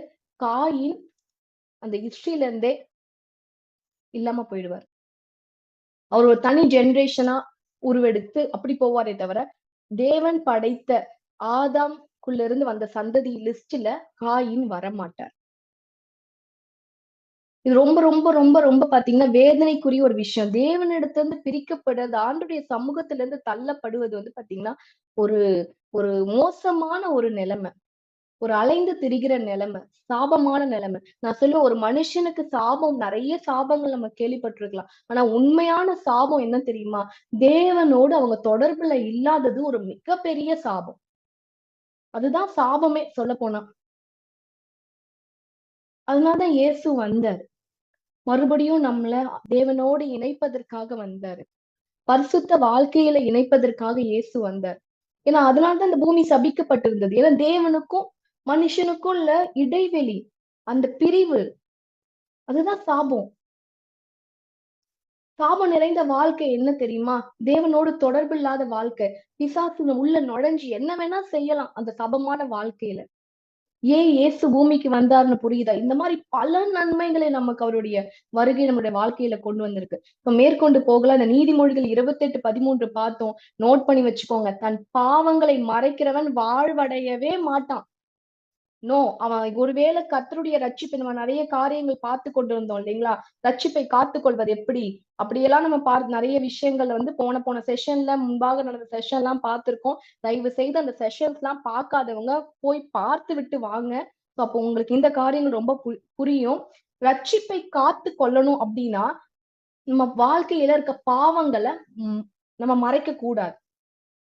இது நான் வந்து ரட்சிப்புக்கு முன்னாடி சொல்லல. இயேசுதான் தெய்வம், இயேசு என் பாவங்களை மன்னித்தார் அப்படின்னு சொல்லி விசுவாசித்து அவரால் நம்ம ரட்சிப்பை பெற்றுக்கொண்ட பிறகு நம்ம இந்த பூமியில வாழ்றதுனால தினம் தினம் நமக்கு போராட்டம் தான். அதாவது எப்படி அப்படின்னா, பாவமான வாழ்க்கைக்கும் பரிசுத்தத்திற்கும் ஒரு போராட்டம். பரிசுத்தமா வாழணும்னு நினைப்போம். திடீர்னு ஒரு தவறு செஞ்சிருவோம், ஒரு தப்பு பண்ணிடுவோம். அப்படி தப்பு பண்ணிட்டு இருக்கும் போது அப்போ வந்து பாத்தீங்கன்னா அந்த நேரத்தை நம்ம பண்ண வேண்டிய விஷயம் என்ன தெரியுமா? இப்போ காயினுக்கும் தேவனுக்கும் என்ன ஒரு தொடர்பு? அவன் தப்பு பண்ணாலும் அவன் இன்னும் தேவனோடு தான் பேசிட்டு இருக்கான். புரிந்து கொண்டீங்களா? தேவனோட தான் அவன் பேசிட்டு இருக்கான். தேவன் அவனோடு பேசிட்டு இருக்காரு. அப்போ இது வந்து பாத்தீங்கன்னா நம்ம கம்பேர் பண்ணலாம். இப்ப நம்ம எப்படி இருக்கோம்? இயேசு கிறிஸ்துவினால நம்ம தேவனோடு இணைக்கப்பட்டுட்டோம் போது இப்ப நம்ம இந்த பூமியில வாழ்ந்துட்டு இருக்கோம். இப்ப நம்ம ஒரு தவறு பண்ணிட்டோம் அப்படின்னும் போது தேவன் நம்ம கூட தொடர்புலதான் இருக்கிறார். இப்ப தொடர்புல இருக்கும் போது நம்ம தேவன் கிட்ட துணிகரத்தை காட்டக்கூடாது, துணிகரமா இருக்கக்கூடாது. ஒரு தவறு செஞ்சிட்டாலும் இல்ல வந்து ஒரு பாவமான காரியங்கள் செஞ்சிட்டாலும் தெரிஞ்சோ தெரியாமலோ ஏதாவது ஒண்ணு பண்ணிட்டாலும் நம்ம காயின் மாதிரி நான் அவனுக்கு காவனாளியா? இல்ல வந்து இயேசுதான் மறிச்சிட்டாரு, அவர் ஏற்கனவே எனக்காக மன்னிச்சிட்டாரு, இப்ப செஞ்ச பாவத்துக்கு சேர்த்து மன்னிச்சிருவாரு அப்படின்ட்டு அவர்தான் மன்னிப்பு கேட்டா உடனே மன்னிக்கிற தெய்வத்தை தானே ஆராதிக்கிறோம் அப்படின்னு சொல்லி ஒரு துணிகரமா இருந்தா நிச்சயமா சொல்றேன், ரட்சிக்கப்பட்டிருந்தாலும் சாபம் வந்து சேரும். கேட்பதற்கு கடினமான காரியமா இருந்தாலும் அதான் நம் வேத வசனம் சொல்கிறது. நம்மளை மீட்டு கொண்டவரை நம்ம காலின் கீழே போட்டு மிதிக்க கூடாது. நம்ம பாவத்தை மறைக்கும் போது, துணிகரமா இருக்கும் போது, இல்ல கேர்லெஸ்ஸா நீங்க காயினோட விஷயத்துல பார்க்கும்போது ஒரு பக்கம் துணிகரம் நமக்கு தெரியுது அந்த பதில்ல இருந்து, இன்னொரு பக்கம் வந்து ரொம்ப கேர்லெஸ். அந்த பாவத்தை குறித்த அவர் செஞ்ச தப்பு குறித்த ஒரு ஒரு ஒரு ஜாக்கிரதை உணர்வே இல்ல. ஐயோ நம்ம எவ்வளவு பெரிய தப்பு பண்ணிட்டோம் அப்படின்ற ஒரு காரியமே இல்ல. எப்படி இருந்தார் அப்படின்னா ரொம்ப கேர்லெஸ்ஸா இருந்தார். இது போல ஒரு வாழ்க்கையில நம்ம இருந்தோம் அப்படின்னா சாபத்தை கொண்டு வருவது. அது ரட்சிக்கப்பட்டவர்களா இருந்தாலும் ஒரு சில காரியங்களை நாம் அனுபவிக்க வேண்டியதா இருக்கும். இப்ப ஆண்டவர் வந்து ஒரு ஒரு ஒரு உங்களுக்கு டீப்பான சத்தியங்களை சொல்லி கொடுத்துட்டு இருக்காரு. ஏன் தெரியுமா? நீங்க வந்து பக்குவப்படணும். இன்னும் நீங்க நிறைய பேருக்கு நிறைய காரியங்களை கற்றுக் கொடுக்கணும். இங்க இருக்க காரியங்கள் நீங்க கற்றுக்கொள்வது மட்டும் இல்ல, உங்க வாழ்க்கையில நீங்க பிரயோஜனப்படுத்துறது மட்டும் கிடையாது, நிறைய பேருக்கு சொல்லி கொடுக்கணும். ஆண்டவருடைய இருதயத்தை புரிந்து கொண்டா மட்டும்தான் அவருக்கு பிரியமா வாழ முடியும். இப்ப இந்த காயின் ஆதாம் காரியத்துல இருந்தே நம்ம இவ்வளவு காரியங்களை கற்றுக்கொள்றோம். நோட் பண்ணிக்கோங்க இந்த வேத வார்த்தைய. பாவங்களை மறைக்கிறவன் வாழ்வடையவே மாட்டான், நிச்சயமா வாழ்வடைய மாட்டான். பட் அதுவே ரொம்ப சிம்பிள். ஆண்டவரே தப்பு பண்ணிட்டேன், என்னை காப்பாத்துங்க அப்படின்னு சொல்லி அறிக்கை செய்து நான் விட்டுடுறேன் ஆண்டவரேன்னு சொல்லி அதை விட்டுடுறவன் இரக்கம் பெறுவான். இயேசு கிறிஸ்துவினால் பரிசுத்த ஆவியானவரால் அந்த பலன் நமக்கு உண்டாயிருக்கும். இப்போ இந்த இடத்துல வந்து பாத்தீங்கன்னா நல்லா யோசிச்சு பாருங்க. சாபம் வந்த பிறகு என்ன ஆகுது அப்படின்னா அவர் மனுஷனை துரத்தி விட்டு, ஆதியாகமம் 3:24 பாக்குறோம், அவர் மனுஷனை துரத்தி விட்டு. இந்த வேர்டை நல்லா நோட் பண்ணிக்கோங்க, மனுஷனை துரத்தி விட்டு. ஆதியாகம் 4 இது வந்து ஆதாம் தான் மனுஷன், முதல் மனுஷன் இல்லையா? அவன் ஆதாமும் ஏவாளையும் துரத்தி விட்டுட்டாரு அப்படின்னு இருக்கு வேதத்துல. இங்க என்ன இருக்கு பாருங்க, ஆதியாகமம் 4:14, இன்று என்னை இந்த தேசத்தில் இருந்து துரத்தி விடுகிறீர். என்ன இருக்கு? வார்த்தையை கவனிங்க, துரத்தி விடுகிறீர். ஆதாம் தப்பு செஞ்சு தன்னுடைய பாவத்தை ஒற்றுக்கொள்ளாதனால் சபிக்கப்பட்டு துரத்தி விடப்படுகிறார். அதே மாதிரி காயினும் என்ன பண்றாரு? துரத்தி விடப்படுகிறார். அப்படின்னா என்ன அர்த்தம்னா, நம்ம தப்ப ஒத்துக்கலன்னா அவருடைய சமூகத்துல இருந்து துரத்தி விடப்படுவோம். தேவனோடு தொடர்புல இருக்கிற நபர்களா இருந்தாலும் தப்ப ஒத்துக்கல, துணிகரமா நம்ம செஞ்சுக்கிட்டே இருக்கோம், துணிகரமான காரியங்களே இருக்கும் அப்படின்னா துரத்தி விடுகிற சூழ்நிலை உருவாகும். நமக்கே தெரியாது. துரத்தி விடுனா ஒரு முரட்டுத்தனமா நான் இங்க சொல்லல. ஆண்டவர் நம்மளை துரத்தி விட்டுருவாருன்னு நான் சொல்லல. தேவனுடைய சமூகத்துல இருந்து நம்மளே விலகி நமக்கே தெரியாது. நம்ம ஆண்டவர் சமூகத்துலதான் இருக்கிற மாதிரி நமக்கு தோணிட்டு இருக்கோம். ஆண்டவர் என்கிட்ட தான் பேசிட்டு இருக்காரு, ஆண்டவர் என்கிட்ட இடைப்படுறாரு, நான் தினமும் ஜெபிக்கிறேன், தினமும் நான் வேதம் வாசிக்கிறேன், நான் சர்ச்சுக்கு ஒழுங்கா போறேன், அதனால நான் ஆண்டவர் சமூகத்துலதான் இருக்கும் அப்படின்னு நம்ம நினைத்து கொண்டிருப்போம். அது அப்படி அல்ல. நம்ம உள்ளுக்குள்ளேயே ஒரு காரியத்தை செஞ்சுட்டு அதை பத்தின எந்த ஒரு உணர்வும் இல்லாம ரொம்ப கேர்லெஸ்ஸா அப்படியே ரிலாக்ஸ்டா நம்ம இருப்போம்னா, அது இன்டைரக்டா என்ன மீன் ஆகுதுன்னா, நம்ம தேவனுடைய சமூகத்துல இல்லைன்னு மீன் ஆகுது. அதுதான் இந்த வார்த்தை குறிக்கிறது. தன் பாவத்தை அறிக்கை செய்கிறவன் மட்டும்தான் வாழ்வடைவான். அவன் ரட்சிக்கப்பட்டவன். அதனால தினம் தினம் தினம் we have to cleanse ourselves. தினம் தினம் நம்ம ஒவ்வொரு நிமிஷமும் நம்மளை ஆராய்ஞ்சு பார்க்கிறவங்களா இருக்கணும். இந்த சூழ்நிலை இப்படி ஆண்டவருடைய சமூகத்தை விட்டு துரத்தப்படுகிற சூழ்நிலை, ஆண்டவர் துரத்துறது கிடையாது. இப்ப பாத்தீங்கன்னா நம்மளேதான் வெளியே வந்துடுறோம். ஆண்டவர் துரத்தி விடல. அந்த வார்த்தை அப்படியா இருந்தாலும் சபிக்கப்பட்டு அந்த பாவத்தை அறிக்கை பண்ணாததுனால அவங்க அந்த நன்மையிலிருந்து விலகி வந்துடுறாங்க, விலகி போயிடுறாங்க. நம்மளும் அப்படிதான். இப்ப நம்ம நினைச்சு பார்ப்போம்னா, ஏன் எனக்கு எந்த நன்மை கிடைக்கல, எனக்கு ஏன் இன்னும் அந்த ஆசீர்வாதம் கிடைக்கல, எனக்கு நான் இயேசுவை ஏற்றுக்கொண்டேன், ஏன் இன்னும் நான் அதை பெற்றுக்கொள்ளல அப்படின்னா, இன்னும் கூட நம்ம ரிப்பெண்ட் பண்ண வேண்டியது நிறைய காரியங்கள் இருக்குன்னு அர்த்தம். ஆண்டவர் சமூகத்துக்கு போயிட்டு, ஆண்டவரே நான் ஏதாவது தெரிஞ்சோ தெரியாமலோ ஏதாவது பண்ணியிருந்தேன்னா என்னை மன்னிச்சிடுங்கப்பா, நான் உங்க முன்பாக துணிகரமா நான் இருக்க மாட்டேன்ப்பா, யார் மேலேயாவது எனக்கு கசப்பு இருக்கா, யார் மேலேயாவது எனக்கு வெறுப்பு இருக்கா, நான் உங்களை மன்னிச்சிடுறேன்ப்பா, நான் போய் அவங்க கிட்ட பேசிடுறேன்ப்பா, அவங்க என்கிட்ட பேசாட்டாலும் பரவாயில்ல, நான் போய் ஒப்புரவாகிடுறேன், யாரு கூடயும் எனக்கு எந்த பிரச்சனையும் வேண்டாம், எந்த எந்த கோபமான காரியமும் எனக்கு யாரு மேலேயும் வேண்டாம் ஆண்டவரே. ஒருவேளை நான் என்னுடைய கணவரை நான் ஒழுங்கா மதிக்காத மனைவியா இருந்தா உண்மையா சொல்ற அது பாவம். இனிமே நான் அப்படி இருக்க மாட்டேன் ஆண்டவரே. என் கணவர் கொடுக்க வேண்டிய கணத்தை நான் கொடுப்பேன் ஆண்டவரே. இல்ல ஒரு சில பேர் எப்படி இருப்பாங்க அப்படின்னா, தன் பிள்ளைகளை ஒழுங்கா நடத்த மாட்டாங்க. அவங்கள ரொம்ப மோசமாய் நடத்துறது, இல்ல மோசமான வார்த்தைகளை பயன்படுத்துறது, வேதனைப்படுத்துறது, இது போல நிறைய காரியங்கள் பண்ணிட்டு இருப்பாங்க. அதுவும் ஆண்டவருக்கு பிரியமில்லாத காரியமா இருக்கும். அவங்களும் என்ன பண்ணணும்? ரெப்பன்ட் பண்ணணும். ஆண்டவரே மன்னிச்சிடுங்கப்பா. நம்ம நினைக்கிறோம் ஒரு சில காரியங்கள்லாம் ஆண்டவர் கண்களுக்கு படாது, இதெல்லாம் ரொம்ப இது அப்படின்னு சொல்லி பெரிய பாவம் போய் ரொம்ப கொலை செஞ்சாதான், விபச்சார பாவம் செஞ்சாதான், இல்ல அநியாயமா யாரையாவது அபகரிச்சாதான் பாவம்னு நினைச்சிட்டு இருக்கோம். அப்படி கிடையாது. நம்மளுடைய டே டு டே லைஃப்ல நமக்கு தெரிஞ்சோ தெரியாமலோ நிறைய காரியங்கள் பண்ணிட்டு இருப்போம். ஒரு ஒரு சம்பவம் எனக்கு ஞாபகம் வருது, நான் உங்களுக்கு சொல்றேன். ஒருத்தர் பரிசுத்த ஆவியானவருக்காக ரொம்ப ரொம்ப ஜெபிச்சுட்டு இருந்தாரு. எனக்கு பரிசுத்த ஆவியை பெற்றுக்கொள்ளணும் அப்படின்னு சொல்லிட்டு பாஸ்டிங் இருந்து பயங்கரமா ஜெபிச்சுட்டு இருந்தாரு. பரிசுத்த ஆவியானவரை பெற்றுக்கொள்ளணும்னு சொல்லி ஜெபிச்சுட்டே இருக்கும்போது அவர் கண்களுக்கு முன்பாக ஒரு பென்சில் வந்துட்டு போச்சாம். என்ன வந்துச்சு? பென்சில். அந்த பென்சில் அப்படியே இப்படி வந்துட்டு போச்சாம். ஐயோ இதோ பிசாசுடைய கோளாறு போல இருக்கு, பென்சில் வச்சு பயமுறுத்த பாக்குது போல பிசாசு அப்படின்னு சொல்லிட்டு அவர் இன்னும் ஒரு 2 நாள் ஃபாஸ்டிங் போட்டு இன்னும் பயங்கரமா ஜெபிச்சாராம். ஒரு பென்சிலுக்கு பதிலா 4 பென்சில் வந்துச்சாம். அப்ப இவருக்கு ஒண்ணும் குழப்பமாயிடுச்சு, என்ன ஆச்சு அப்படின்ட்டு. அவர் என்ன பண்றாரு அப்படின்னா, மறுபடியும் ஆண்டவரே என்ன ஆண்டவரே பென்சில் வருது, பரிசுத்த ஆவியானவரை நான் வேணும்னு சொல்லி கேக்குறேன், ஆவியானவரை பெற்றுக்கொள்ளணும்னு நான் ஜெபிச்சிட்டு இருக்கேன், ஆனா பென்சிலா வருதே ஆண்டவரே அப்படின்னு சொல்லி அவர் கேட்டாரா ஆண்டவர்கிட்ட. அப்ப ஆண்டவர் சொன்னாரா, நீ ஆபீஸ்ல இருந்து சும்மா தானேன்னு சொல்லி ஒவ்வொரு பென்சிலா வீட்டுக்கு கொண்டு வருவல்ல, சும்மா உனக்கு ஆபீஸ்ல யூஸ் பண்றதுக்காக கொடுத்திருப்பாங்க பென்சில், பென், எரேசர், இதெல்லாம் அந்த ஆபீஸ் யூஸ்க்காக அந்த ஸ்டேஷனரிஸ் வச்சிருப்பாங்க. அதுல யாரும் கணக்கெல்லாம் பார்க்க மாட்டாங்க இல்லையா?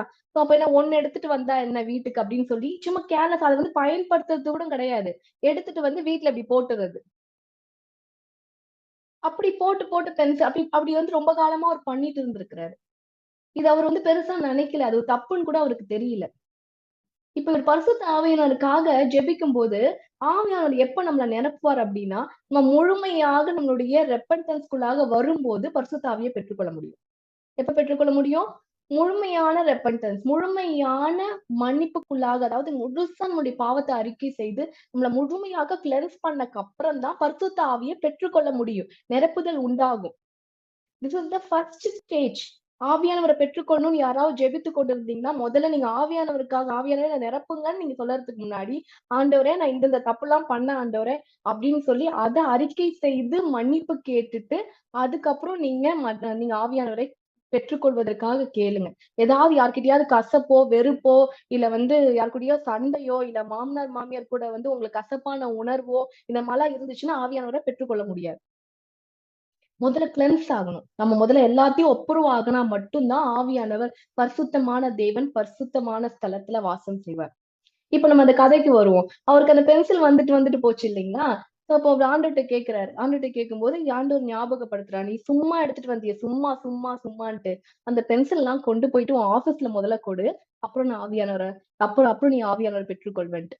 இவரு என்ன பண்ணிட்டாரு, மனம் திருந்தி வீட்ல இருந்து எல்லா பென்சிலையும் எடுத்து நல்ல வருஷ கணக்கா கொண்டு வந்திருக்கிறாரு.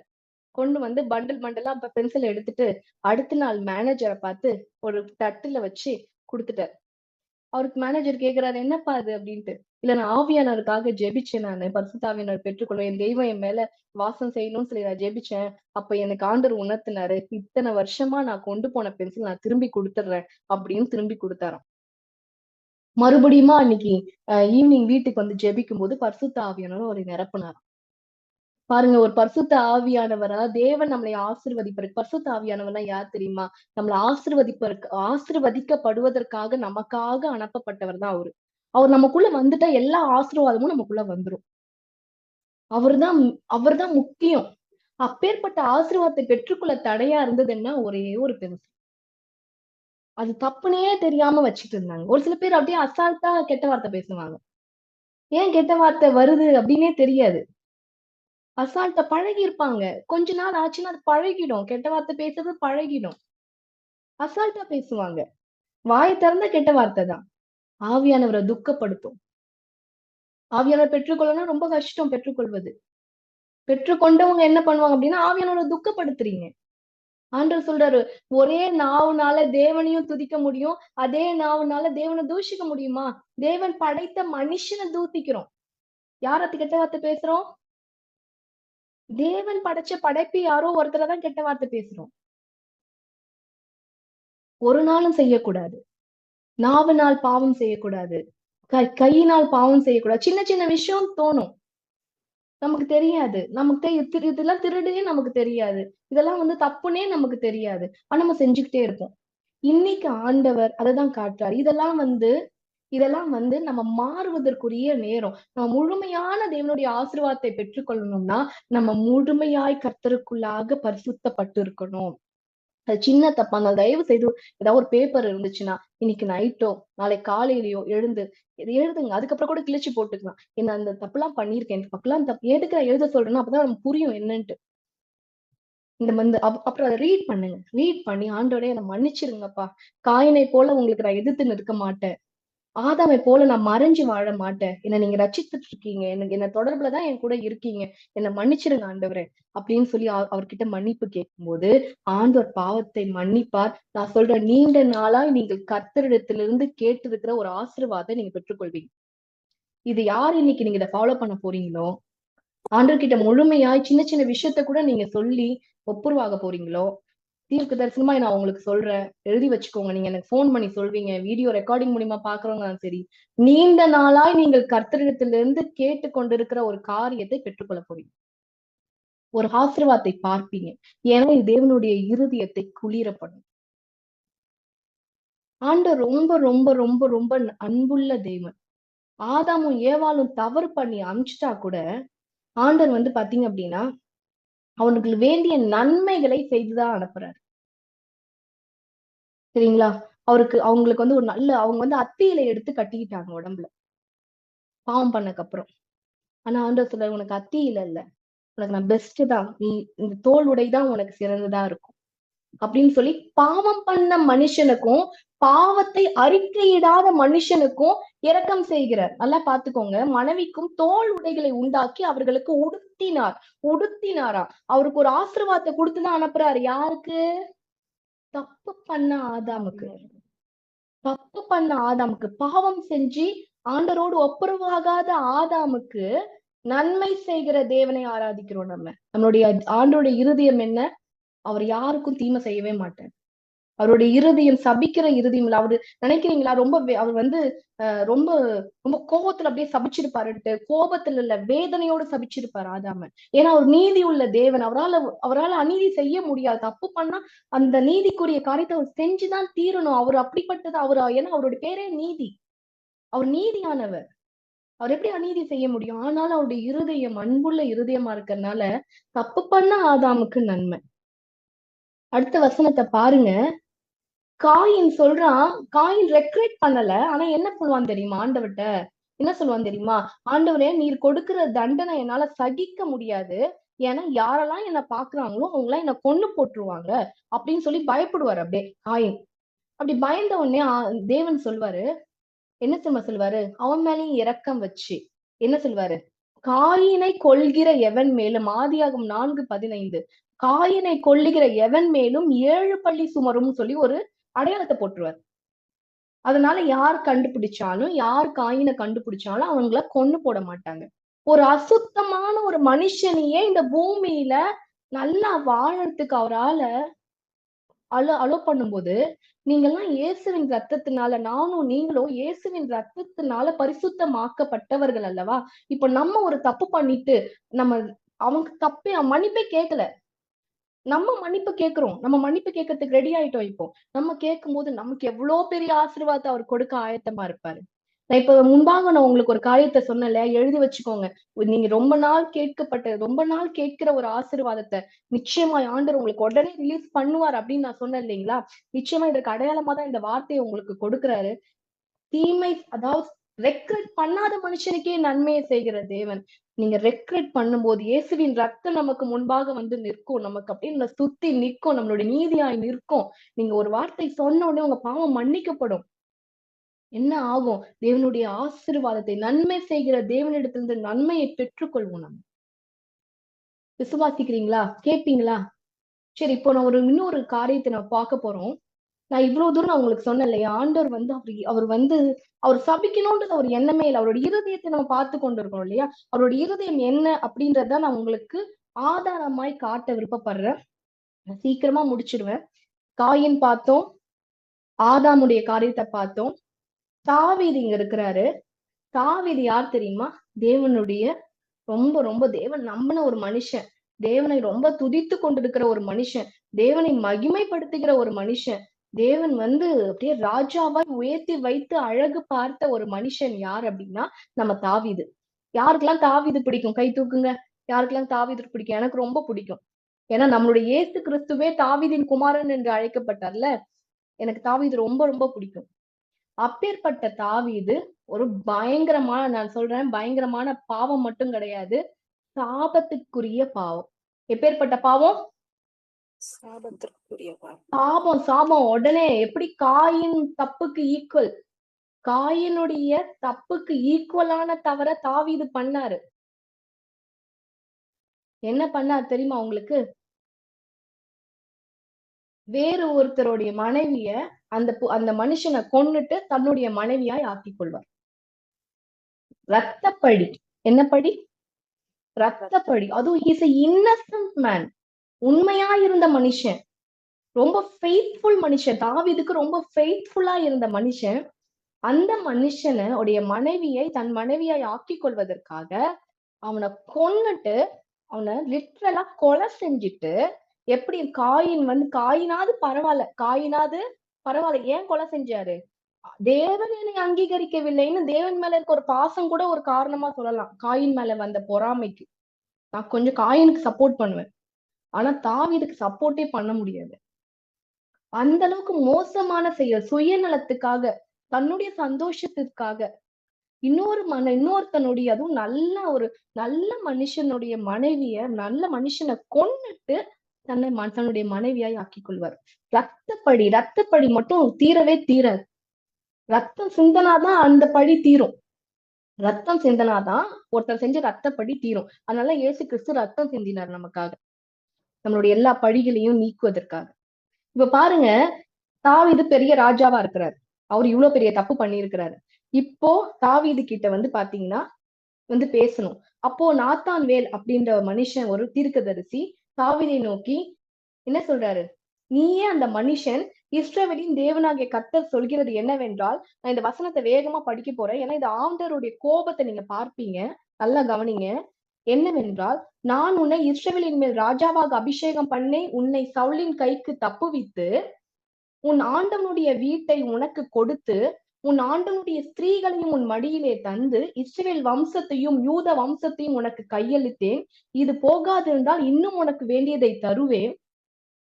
கர்த்தருடைய பார்வைக்கு பொல்லாப்பான இந்த காரியத்தை செய்து அவருடைய வார்த்தையை நீ அசட்டை பண்ணினது என்ன? ஏத்தியனாகிய உரியாவை நீ பட்டயத்தால் மடிவித்து அவன் மனைவியை உனக்கு மனைவியாக எடுத்துக்கொண்டு அவனை அம்மோன் புத்திரின் பட்டயத்தாலே கொன்று போட்டாய்.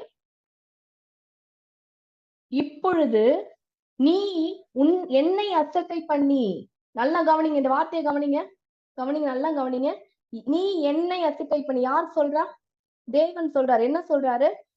தாவீது, நீ என்னை அசட்டை பண்ணிட்ட, என்ன நீ ரொம்ப ரொம்ப தேவனை துதிக்கிற ஒரு மனுஷன் தேவனை தூசிச்சா எப்படி இருக்கும்? தேவனை உயர்வாய் வைத்திருந்த மனுஷன் அவர் அசிங்கப்படுத்தினா எப்படி இருக்கும்? அப்படி ஒரு பாவத்தை பண்ணிவிட்டா தாவீது. நீ என்னை அசட்டை பண்ணி ஏத்தியனாகிய உரியாவின் மனைவியை உனக்கு மனைவியாக எடுத்துக்கொண்டபடியினால் பட்டயம், பிளீஸ் நல்லா நோட் பண்ணிக்கோங்க, பட்டயம் என்றைக்கும் உன் வீட்டை விட்டு விலகாதிருக்கும். பட்டயம், இது சாபமான வார்த்தைக்கு ஆரம்பம். பட்டயம் என்றைக்கும் உன் வீட்டை விட்டு விலகாதிருக்கு. இப்ப அப்படியே சபிக்க ஆரம்பிக்கிறார் ஆண்டவர். அப்படியே அந்த சீனுக்குள்ள அப்படியே வாங்க. ஆண்டவர் அப்படியே தண்டனை என்ன தப்புன்னு சொல்லிட்டு, பா நீ பயங்கரமான தப்பு பண்ணிட்டப்பா, இப்ப பாரு நான் என்ன பண்ண போறேன் பாரு, உன்னை பாரு, எப்படிப்பட்ட வார்த்தை, அப்படி கோபம் வருது. ஏன்னா ஒரு நீதியான தேவன் என்ன சொல்றார்? நீ ஒளிப்பிடத்தில் இதை செய்தாய், நானும் இந்த காரியத்தை இஸ்ரவேல் எல்லோருக்கும் முன்பாகவும் சூரியனுக்கு முன்பாகவும் செய்விப்பேன் என்றார் என்று சொன்னான்.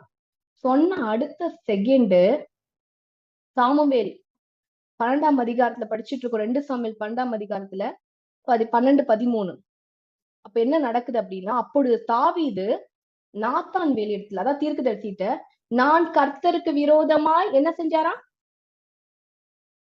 பாவம் செய்தேன் என்றான். ஓகேவா? இது மட்டும் பாருங்க, கர்த்தருக்கு விரோதமா என்ன பண்ணாரு? பாவம் செய்தேன். அப்படியே பயங்கரமான வார்த்தை வருது. அப்படியே தாவீதை நோக்கி, உன் பட்டயம் நீங்காதுடா, உன்னுடைய குடும்பத்துக்கே உன் வீட்டை விட்டே பட்டயம் நீங்காது. பயங்கரமான சாபமான வார்த்தை அப்படியே அவரை நோக்கி வந்துட்டு இருக்கும் போது தப்புன்னு சரண்டர் ஆகுறாரு. என்ன ஆகுறாரு? உடனே இம்மிடியேட்டா என்ன சொல்றாரு தாவீது?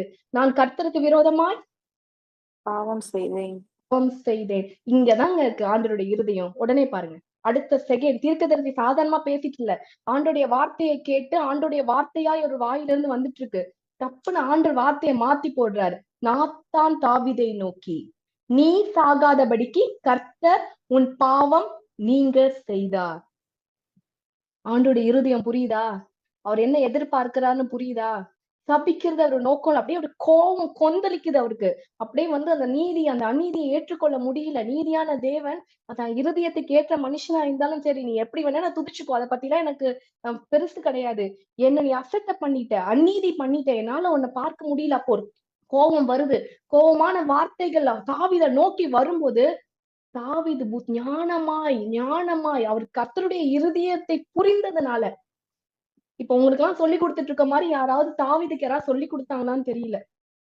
ஆனா உண்மையாவே சொல்றேன், அவர் கர்த்தருடைய இருதயத்தை புரிந்து கொண்டதுனால தப்புன்னு சொல்றாரு. நான் கர்த்தருக்கு விரோதமான பாவம் செஞ்சிட்டேன் அப்படின்னு சொல்லி அறிக்கை பண்ண உடனே அவருடைய சாபம் நின்று விடுகிறது.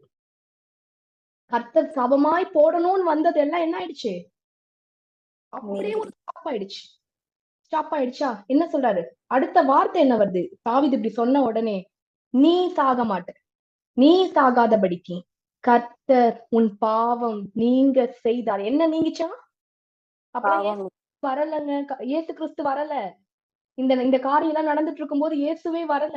இவரு தாவீது வந்து 2000 வருஷத்துக்கு அப்புறம் தான் இயேசு வந்தார். தாவீது இப்போ வந்து தாவீது வந்து இப்போ பழைய ஏற்பாடு மனுஷன். தாவீதின் குமாரனாகிய இயேசு கிறிஸ்துன்னு அழைக்கிறோம் இல்லையா? அப்பேற்பட்ட ஒரு சாபத்திற்குள்ளாக போக இருந்த ஒரு மனுஷன் தான் இந்த தாவீது. ஆனா அவரு வம்சத்துலதான் இயேசு வந்தாரு. இதுல எப்ப வந்தாரு? இவர் சாபம் பண்ணி, இவர் பாவம் பண்ணி, இவ்வளவு கொடுமையை அனுபவிச்சு, இவ்வளவு கொடூரம் பண்ணிட்டு இவர் மன்னிப்பு கேட்டாரு பாருங்களேன். எப்போ அந்த பாவத்தை ரெக்ரெட் பண்ணாரோ உடனே என்ன ஆச்சுன்னா ஒரு பாவம் நீங்கிடுச்சான். அப்பேற்பட்ட தெய்வத்தை ஆராதிக்கிறோம். ஆண்டவருடைய இருதயத்தை குளிர பண்ணறது ரொம்ப ரொம்ப ரொம்ப உண்மையா சொல்ற ரொம்ப சுலபமான விஷயம். நம்மள உணர்ந்துட்டோம் அப்படின்னா அவர் குளிர்ந்துருவாரு. ஏன்னா நம்ம தேவன் வந்து எப்படி சொல்றதுன்னா அவர் வந்து அன்பு, அவருடைய ஃபுல்லாவே அன்பாவே இருக்கிறார். அன்புல எங்கேயாவது கோபம் இருக்குமா? அன்புல எல்லாமே நல்லதா தானே இருக்கும். அப்பேற்பட்ட அன்பை நம்ம ஆராதிக்கிறதுனால அந்த அன்புக்கு வந்து நம்ம மேல எப்பயும்லாம் கோபமா இருக்க முடியாது. நம்ம தப்பு பண்ணாலும் இவன் திருந்திட மாட்டானா, இவன் வந்துட மாட்டானா, இவன் சொல்லிட மாட்டானா, இவன் இணைஞ்சிட மாட்டானா, ஐயோ இவனை சபிக்க எனக்கு விருப்பம் இல்ல, ஒரு வார்த்தை மன்னிச்சிருங்கன்னு கேட்டுற மாட்டானா, மன்னிச்சுட்டு போயிடுவேன் நானு அப்படின்னு சொல்ற தெய்வத்தை ஆராதிக்கிறோம். இப்ப பாருங்க, தாவீது சொன்ன உடனே தப்புன்னு என்ன சொல்லிட்டாரு? நீ சாக மாட்டப்பா, நீ சாக மாட்டேன்னு சொல்லி விட்டுட்டா கூட பரவாயில்ல. கர்த்தர் உன் பாவம் நீங்க செய்தாராம். உடனே பாவத்தையே நீக்கி போட்டுடுறாரு. இங்க ஏதாவது ரத்த பலி கொடுத்தாரா தாவீது? அப்ப பழைய ஏற்பாட்டுல ரத்த பலி கொடுக்கணும். ஏதாவது ஒரு பாவத்தை வந்து இது பண்ணணும், நிவர்த்தி செய்யணும் அப்படின்னா இல்லையா? நம்ம வந்து லேவியராகமத்துல நிறைய காரியங்களை பாக்குறோம். ஆனா உடனே ஆண்டவர் சொல்றாரு, கர்த்தர் உன் பாவம் நீங்க செய்தார். நான் சொல்றேன், இது வந்து நமக்கு ஒரு அடையாளமான வார்த்தையாய் கர்த்தர் பழைய ஏற்பாட்டுல வைத்திருக்கிறார். அறிக்கை செய்யும் போது அந்த பாவத்தை நிவர்த்தி செய்கிறார். இப்ப அந்த இடம் அடுத்தது ரொம்ப முக்கியம். ஆனாலும் நோட் த பாயிண்ட், ஆனாலும் இந்த காரியத்தினாலே கர்த்தருடைய சத்துருக்கள் தூஷிக்க நீ காரணமாய் இருந்தபடியால் உனக்கு பிறந்த பிள்ளை நிச்சயமாய் சாகும் என்று சொல்லி நாத்தான் தன் வீட்டுக்கு போய்விட்டான். இப்போ இந்த இடத்துல பாக்குறீங்க இல்லையா? 13வது வசனத்துல பாவம் நீங்கிடுச்சு. 14வது வசனத்துல இன்னும் கொஞ்சம் என்ன இருக்கு? கர்த்தருடைய, இப்ப இங்க இருக்கிறது கர்த்தருடைய சாபம் அல்ல, கர்த்தருடைய தண்டனை. இப்ப ஏவாள் மேல வந்துச்சு இல்ல தண்டனை. என்ன தண்டனை வந்துச்சு? பிள்ளை பெறும்போது நீ என்ன பண்ணுவ? வேதனையோட தான் பிள்ளை பெறுவ. அது தண்டனை. இப்ப இதே மாதிரி இங்க ஒரு தண்டனை வந்திருக்கு. என்ன தண்டனை? இப்ப உனக்கும் பத்சேபாளுக்கும், உரியாவின் மனைவியா இருந்த பத்சேபாளுக்கும் பிறந்த பிள்ளை, அந்த சாபத்தின் அந்த அந்த பாவத்தின் நிமித்தம் வந்த பிள்ளை செத்து போகும் அப்படின்னு சொல்லி அந்த தண்டனையோ கொடுத்துட்டு போவார். ஏன்னா நம்ம இப்ப அடுத்த செஷன் அதான் பார்க்க போறோம், ஏன் ஆண்டவர் அப்படி சொல்றாரு அப்படின்ட்டு. சரியா? நல்லா புரிஞ்சுக்கோங்க. சாபமாய் வந்த காரியத்தை ஜஸ்ட் வார்த்தையை அறிக்கை பண்ணி, எப்ப ரெக்ரெட் பண்ணி, ஆண்டவரே நான் மன்னிச்சிருங்கன்னு மனசார ஒரு மன்னிப்பை கேட்ட உடனே ஆண்டவர் என்ன பண்றாரு? மன்னிச்சு சாபமாய் போக வேண்டியது இவரோட சந்ததி சபிக்கப்பட்டுச்சுன்னா இவர் சந்ததியில இருந்து இயேசு கிறிஸ்து வந்திருக்க முடியுமா? காயின் சபிக்கப்பட்டாரே, காயினோட சந்ததியில இயேசு கிறிஸ்து வர முடியுமா? சபிக்கப்பட்டவனுடைய சந்ததி வர முடியாதுல்ல. உலகத்துக்கே ரட்சிப்பு வந்திருக்காது இல்ல.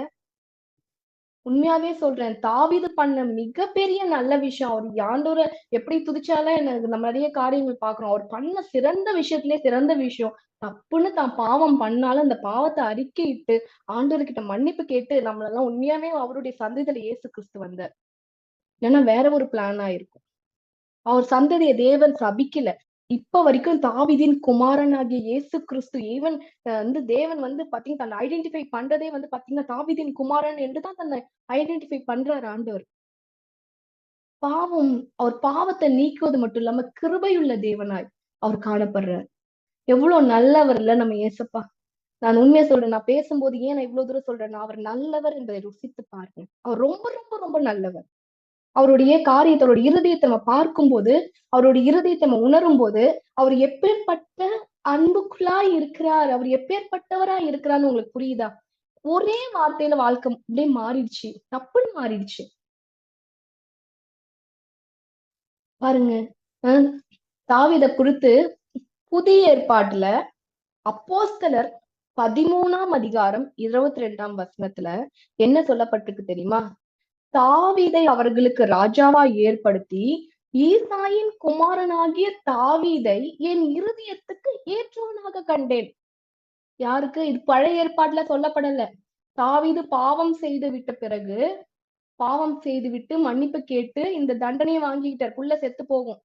அந்த தண்டனையை வாங்கிட்ட பிறகு புதிய ஏற்பாட்டுல இயேசு கிறிஸ்துலாம் வந்த பிறகு, பரிசுத்த ஆவியானவருடைய நாட்களுக்குள்ளாக வந்த பிறகு, பரிசுத்த ஆவியானவர் வந்து தன்னுடைய ஊழியக்காரங்க மூலியமா இந்த வார்த்தையை சொல்றாரு.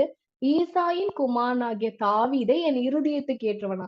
அப்ப யார் இருதயத்துக்கு ஏற்றவன்? பாவம் செஞ்சிட்டதுனால நம்ம ஒண்ணும் அவர் இருதயத்துக்கு விலகி போயிடல. அவர் கூட தொடர்புல இருந்து எப்ப போறோமோ அதான் நமக்கு டேஞ்சர். அவர் கூட தொடர்புலே இருக்கும் போது நம்மளை கரெக்ட் பண்ணிக்கிட்டோம்னா எந்த பிரச்சனையுமே இல்லை. அவர் கேட்கறது ஒன்னே ஒண்ணுதான், அவர் இருதயத்துக்கு ஏற்றவர்களா மாறணும் அப்படின்னா என்ன பண்ணணும்? உடனே மன்னிப்பு கேட்டணும். கொஞ்சம் கூட டிலே பண்ணக்கூடாது. தப்பு பண்ணிட்டோம் அப்படின்னு தெரிஞ்சா உடனே என்ன பண்ணணும்? ஆண்டவர்கிட்ட மனம் வருந்தி மன்னிப்பு கேட்கணும். இப்ப இந்த இடத்துல ஒரே ஒரு விஷயத்த மட்டும் விளக்கிட்டு நான் முடிக்க விரும்பப்படுறேன். பனிஷ்மெண்ட் வேற, சாபம் வேற. புரியுதா? யாருக்கு புரியுது? இன்னும் ஒரு 5 to 10 minutes முடிச்சிருவேன். பனிஷ்மெண்ட் வேற, சாபம் வேற. யாருக்கு புரியுது? பனிஷ்மெண்ட் வேற, சாபம் வேற. புரிந்து கொண்டீங்களா? அடுத்த ஸ்லைட்குள்ள போகலாம். மன்னிக்கப்படாத பாவம் சாபமாய் மாறும். முன்னாடி என்ன பார்த்தோம்? பனிஷ்மெண்ட், கர்ஸ், தண்டனை, சாபம். இந்த தண்டனை இருக்கு பாத்தீங்களா? இந்த தண்டனை, ஒருவன் தப்பு செஞ்ச உடனேயே இந்த தண்டனை வருகிறது. இந்த தண்டனை என்னன்னா, ஒரு தகப்பன் தன் பிள்ளையை கண்டிப்பது போல, டிசிப்ளின் பண்ணுவது போல.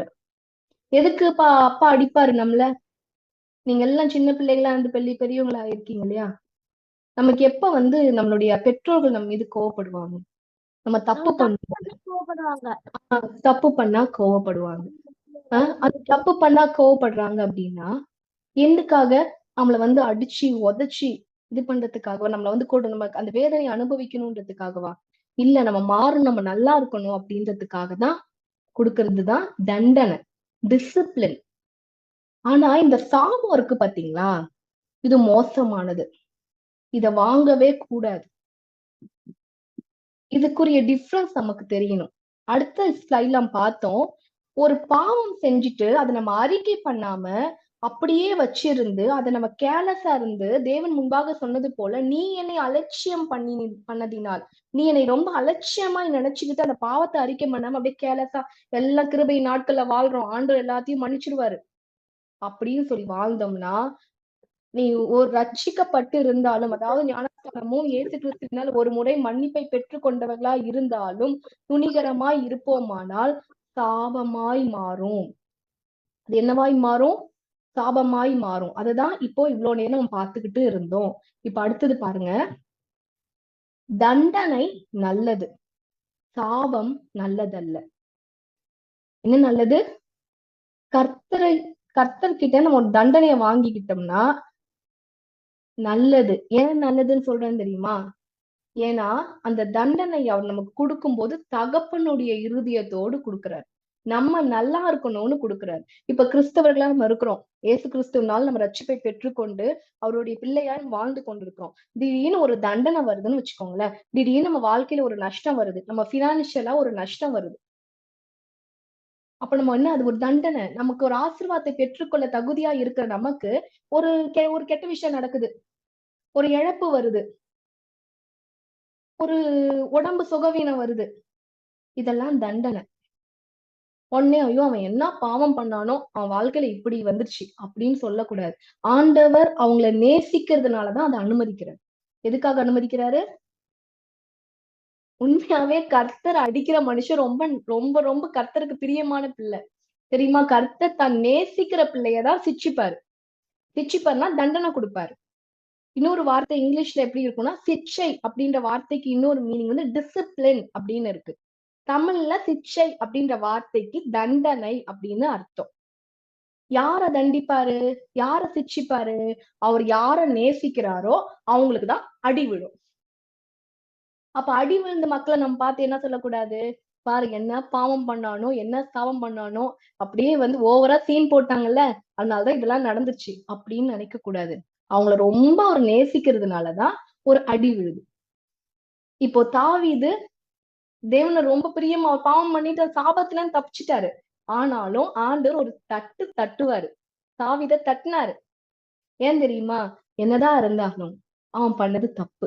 அவன் மன்னிப்பு கேட்டிருக்கலாம். ஆனா ரத்தம், அதாவது ஒரு ஒரு ஒரு என்ன சொல்றது, ஒரு எந்த ஒரு தவறுமே செய்யாத ஒரு மனுஷனுடைய ரத்தத்தை சிந்த வச்சுட்டான், சிந்திட்டான். அவன் தப்பு பண்ணிட்டான். மனசு ஆண்டவர் வந்து அவர் இளைஞன், அவருடைய இருதயம் இரக்கமுள்ள இருதயமா இருந்து அவர் மன்னித்தால ஒரு நீதி செய்கிற தேவனா இருக்கபடியால் சாபமாய் அல்ல தண்டனையாய் அதை கொடுத்தார். அந்த தண்டனைய தாவீதுக்கு கொடுத்ததுனாலதான் தாவீது கடைசி வரைக்கும் அதுக்கப்புறம் தன்னுடைய வாழ்க்கையில ஒழுங்கா இருந்தார். தாவீது கடைசி வரைக்கும் அதுக்கப்புறம் ஆண்டவருக்கு விரோதமாய் பாவம் செய்யாதபடிக்கு ரொம்ப பயத்தோட இருந்தார். கர்த்தருக்கு முன்பாக ரொம்ப பயத்தோட இருந்தார். அப்போ நம்ம இப்போ அப்பா நம்மளை தண்டிக்கிறா தெரிஞ்சா நம்ம ரொம்ப ஜாக்கிரதையா இருப்போம்ல, ரொம்ப ஜாக்கிரதை. அப்ப அப்பாவோட தண்டனை ரொம்ப நல்லது தானே. ஆண்டவர் நம்ம தண்டிச்சிருவாரு, நமக்கு ஐயோ ஆண்டவர் பிரியம் இல்லாம நம்ம செஞ்சுட்டோம்னு நமக்கு அடி விழுந்துரும் அப்படின்னு ஒரு பயம் இருந்துச்சு. உண்மையானாலாம் அப்படிதான் வந்து பாத்தீங்கன்னா ஒரு வார்த்தை ஏதாவது மாத்தி பேசுறதுக்கு கூட பயமா இருக்கும். ஏதாவது ஆண்டவருக்கு விரோதமா ஏதாவது ஒரு காரியத்தை சொல்லறதுக்கு பயமா இருக்கும். அதாவது இப்போ ஏதோ ஒரு இடத்துல ஆண்டவரை மகிமைப்படுத்த வேண்டிய இடத்துல என்ன தெரியாம என் பேரை சொல்லிடுவனோ, ஆண்டவருக்கு முதல் கனத்தை கொடுக்காம அடுத்து என்ன கனப்படுத்திடுவனோ அப்படின்ற ஒரு பயம் எல்லாம் எனக்கு எப்பயுமே எனக்குள்ள இருக்கும். ஆண்டவர் பிரியம் இல்லாம நடந்துருவனோ அப்படின்னு ஒரு பயம் இருக்கும். யாருக்காவது அநியாயம் பண்ணிட்டனோ அப்படி அந்த பயம் கண்டிப்பா ஆண்டோடைய பிள்ளைங்க எல்லாருக்குள்ளயுமே இருக்கும். ஆண்டவரை நேசிக்கிற பிள்ளைங்க எல்லாருக்குள்ளயும் இருக்கணும். அந்த ஒரு பயம் அவருக்குள்ள இருக்குன்னா ஆண்டவருடைய இருதயம் நமக்கு தெரிஞ்சிருக்கணும். நல்லா நோட் பண்ணிக்கோங்க. தண்டனை நல்லது, சாபம் நல்லது அல்ல. சாபத்தை யாரும் வாங்கிடக்கூடாது. தண்டனை எதுக்கு? திருந்துவதற்கு. நமக்கு ஒரு திடீர்னு ஒரு வியாதி வருதோ இல்ல வந்து ஏதோ ஒரு இதோ உடனே ஆண்டவர்கிட்ட கேட்கணும். இப்ப எங்களுடைய வாழ்க்கையில பாத்தீங்க அப்படின்னா ஒரு குறிப்பிட்ட நாட்கள் பயங்கர பற்றாக்குறையா போச்சு. பினான்ஸ்ல பயங்கர பற்றாக்குறையா போச்சு. மாசம் மாசம் ஒரு 20,000 30,000 லேக்கிங்கா இருக்கும் வாழ்க்கையில. அப்படி இருக்கும்போது நாங்க வந்து என்ன பண்றது, கிட்டத்தட்ட 1 வருஷம் போராடணும் இந்த வாழ்க்கைக்கு நேரா. ரொம்ப கஷ்டப்பட்டுட்டு இருந்தோம். அப்ப பாஸ்டர் சொன்னாங்க, நீ தசமபாகம் கரெக்டா குடுக்குறியான்னு கேட்டாங்க. எடுத்து வைக்கிறியா அப்படின்னு சொல்லி கேட்டாங்க.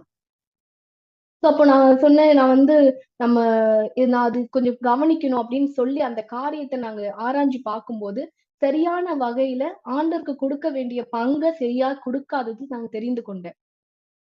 அது என்னுடைய துணிகரத்து நிமித்தம் இல்ல, அறியாமை நிமித்தம். அந்த பென்சில் கதை மாதிரி அறியாமையினால, கேர்லெஸ்ஸா. அப்ப அதுல என்ன ஆச்சு அப்படின்னா அதை திருத்தி கொண்ட பிறகு அந்த பினான்சியல் பிரேக் த்ரூ நாங்க பார்த்தோம். கரெக்டா கர்த்தருக்கு கொடுக்க வேண்டியதை கரெக்டா அந்த தசம பாகத்தை மாதம் மாதம் அவருக்கு கனப்படுத்தி நாங்க எடுத்து வைக்கும் போது நாங்க நிறைய ஆசீர்வாதங்களை பார்த்தோம். எங்களுடைய வாழ்க்கையிலிருந்து கடனை ஆண்டவர் நீக்கி போட்டார். கடன் இல்லாத வாழ்க்கையை கொடுத்தாரு. அந்த தண்டனை நல்லது. 1 வருஷம் நாங்க பட்ட அந்த அந்த பற்றாக்குறை, அதனால வந்த மன உளைச்சல்கள், டிப்ரெஷன் நல்லது. அந்த தண்டனை நல்லது. ஏன்னா இனிமே வாழ்க்கைக்கு மிகப்பெரிய ஆசீர்வாதத்துக்கு அது காரணமா அந்த தண்டனை அமைந்தது இல்ல. தெரிஞ்சோ தெரியாமலோ ஆண்டோடு சிக்ஷிக்கிற பிள்ளைங்க எல்லாம் நல்லது. அவரோட சிக்ஷை எல்லாம் நல்லது.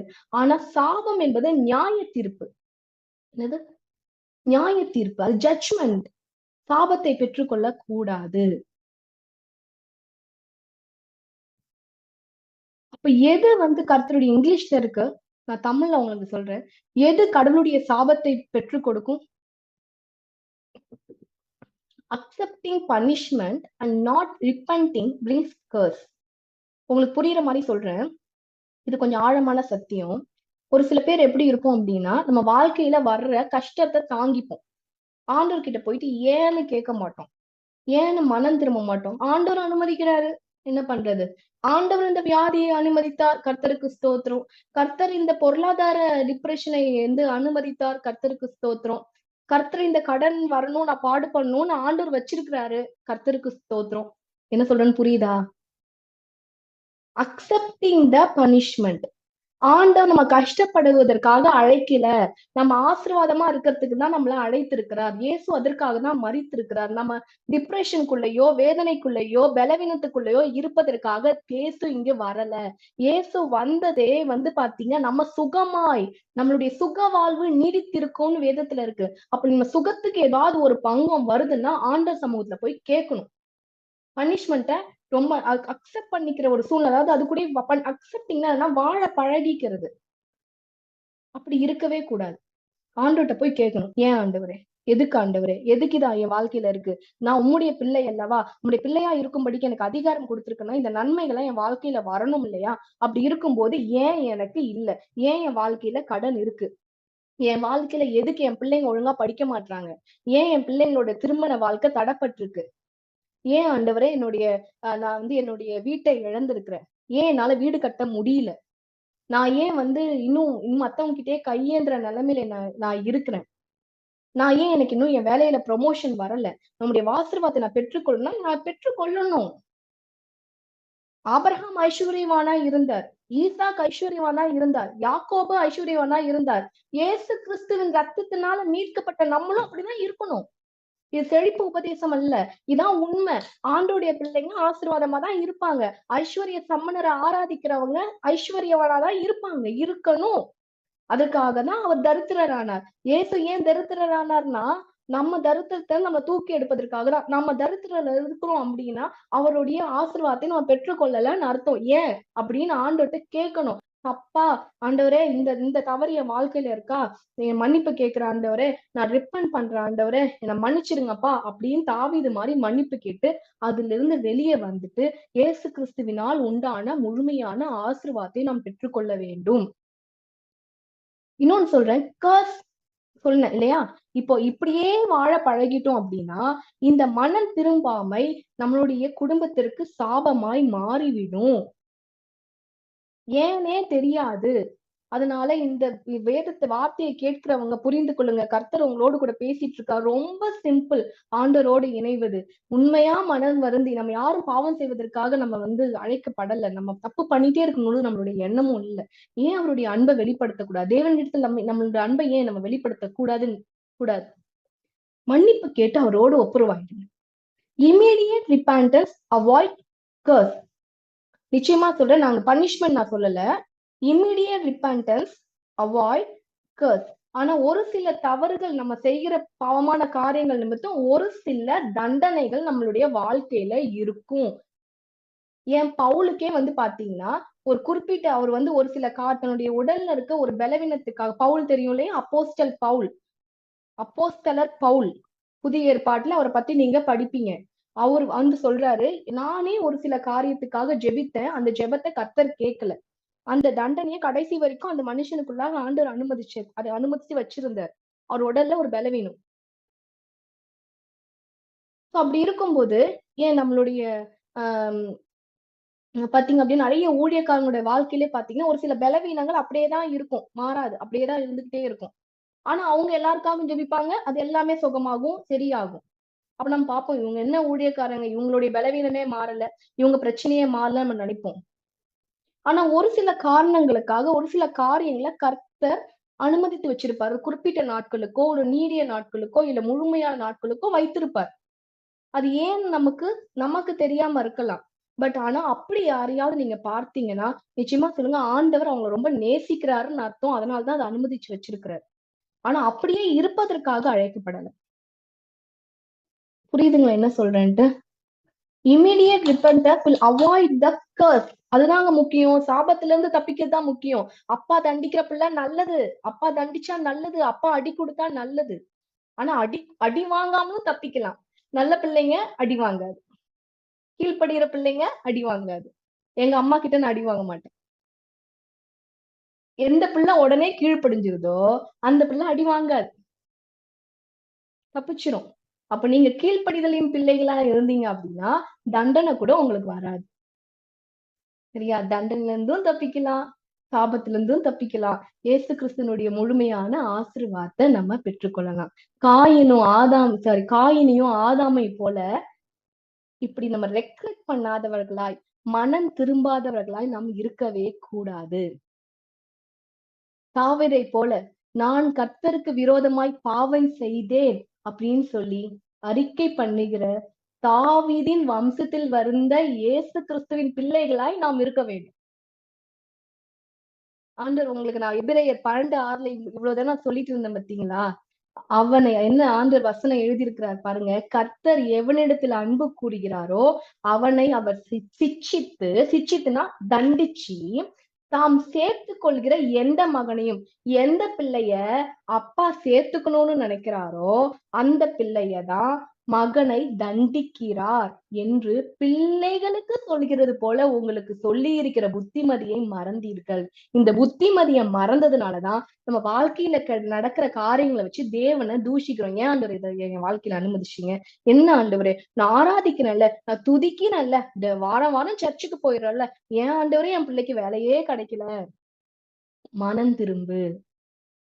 ஏன் இந்த தண்டனை, ஏன் இந்த தாமதம் அப்படின்னு ஆண்டவர்கிட்ட கேளுங்க. ஏன்னா ஆண்டவருடைய நோக்கம் நீங்க அவரோடு இணையதுதான். அவருக்கு வேண்டியது யுவர் ரிலேஷன்ஷிப். இந்த ஆசீர்வாதம் எல்லாம் ஒண்ணுமே இல்லை அவருக்கு. இப்படின்றதுக்குள்ள கொடுத்துட்டு போய்கிட்டே இருப்பார். அவருக்கு என்ன முக்கியம்? உங்களோடு கூட இருக்க உறவு. இந்த உறவுக்காக ஒரு சிலதெல்லாம் என்ன பண்ணி வச்சிருப்பாரு, நீ இதை தடை பண்ணி வச்சிருந்தாதான் நீ என்கிட்ட வருவ, என்கிட்ட கேட்ப, என் சமூகத்துல இருப்ப, நீ அழுவ எனக்கு. ஏன்னா நீ அழுது ஆண்ட விருப்பம் கிடையாது. அந்த ஒரு லவ் பாண்டேஜ் அவருடைய சமூகத்துக்கு போயிட்டாவே என்ன ஆயிடும், அந்த லவ்க்குள்ள நம்ம வந்துடலாம். சரியா? ஆண்டவர் நம்ம அவரோட நேசிக்கிற பிள்ளைகளை சிச்சிப்பார், தண்டிப்பார். இனியாவது புரிந்து கொள்ளுங்க. ஏன் வாழ்க்கையில ஒரு சில காரியங்கள் இது போலலாம் நடக்குது. சவுக்க வச்சுக்கிட்டு, அந்த பெல்ட்டை வச்சுக்கிட்டு ஆண்டவர் நிக்கிறது போல நமக்கு நிறைய காரியங்கள் தோணலாம். ஆனா ரொம்ப நல்லது அது. மாறிட்டோம்னு வச்சுக்கோங்களேன், இப்படி காட்டுறதோட ஆண்டவர் விட்டுருவாரு, அடிக்க மாட்டார், விட்டுருவாரு. அப்படி ஒரு மனுஷன்தான், அப்படி தண்டனைக்கு தப்பிச்ச மனுஷன்தான் புதிய ஏற்பாடுல பேதுரு. 3 முறை ஆண்டவரை மறுதலிச்ச மனுஷன். இன்னும் 2 நிமிஷத்துல முடிச்சிடலாம். 3 முறை ஆண்டவரை மறுதலித்தார் பேதுரு. ஆனா என்ன தெரியுமா? இங்க பாருங்க, இந்த வார்த்தையை நான் காமிக்கணும். இங்க பாருங்க, இயேசு சொன்ன சேவல் கூவதற்கு முன்னே நீ என்னை 3 தரம் மறுதலிப்பாய் என்று இயேசு சொன்ன வார்த்தைகளை பேதுரு நினைவு கூர்ந்தார். அதனால் அவன் வெளியே போய் மனம் வெதும்பி அழுதான். என்ன பண்றாரு? எதை நினைத்தாரா? இயேசு சொன்ன வார்த்தைகள். அதை நினைச்சு பேதுரு மனம் வெதும்பி அழுதார். மத்தேயு 26:75. இங்க பாருங்க, இன்னொரு ஒரு மனுஷன் யூதாஸ், இயேசுவை காட்டி கொடுத்த யூதாஸ். அவர் என்ன பண்ணிட்டாரு?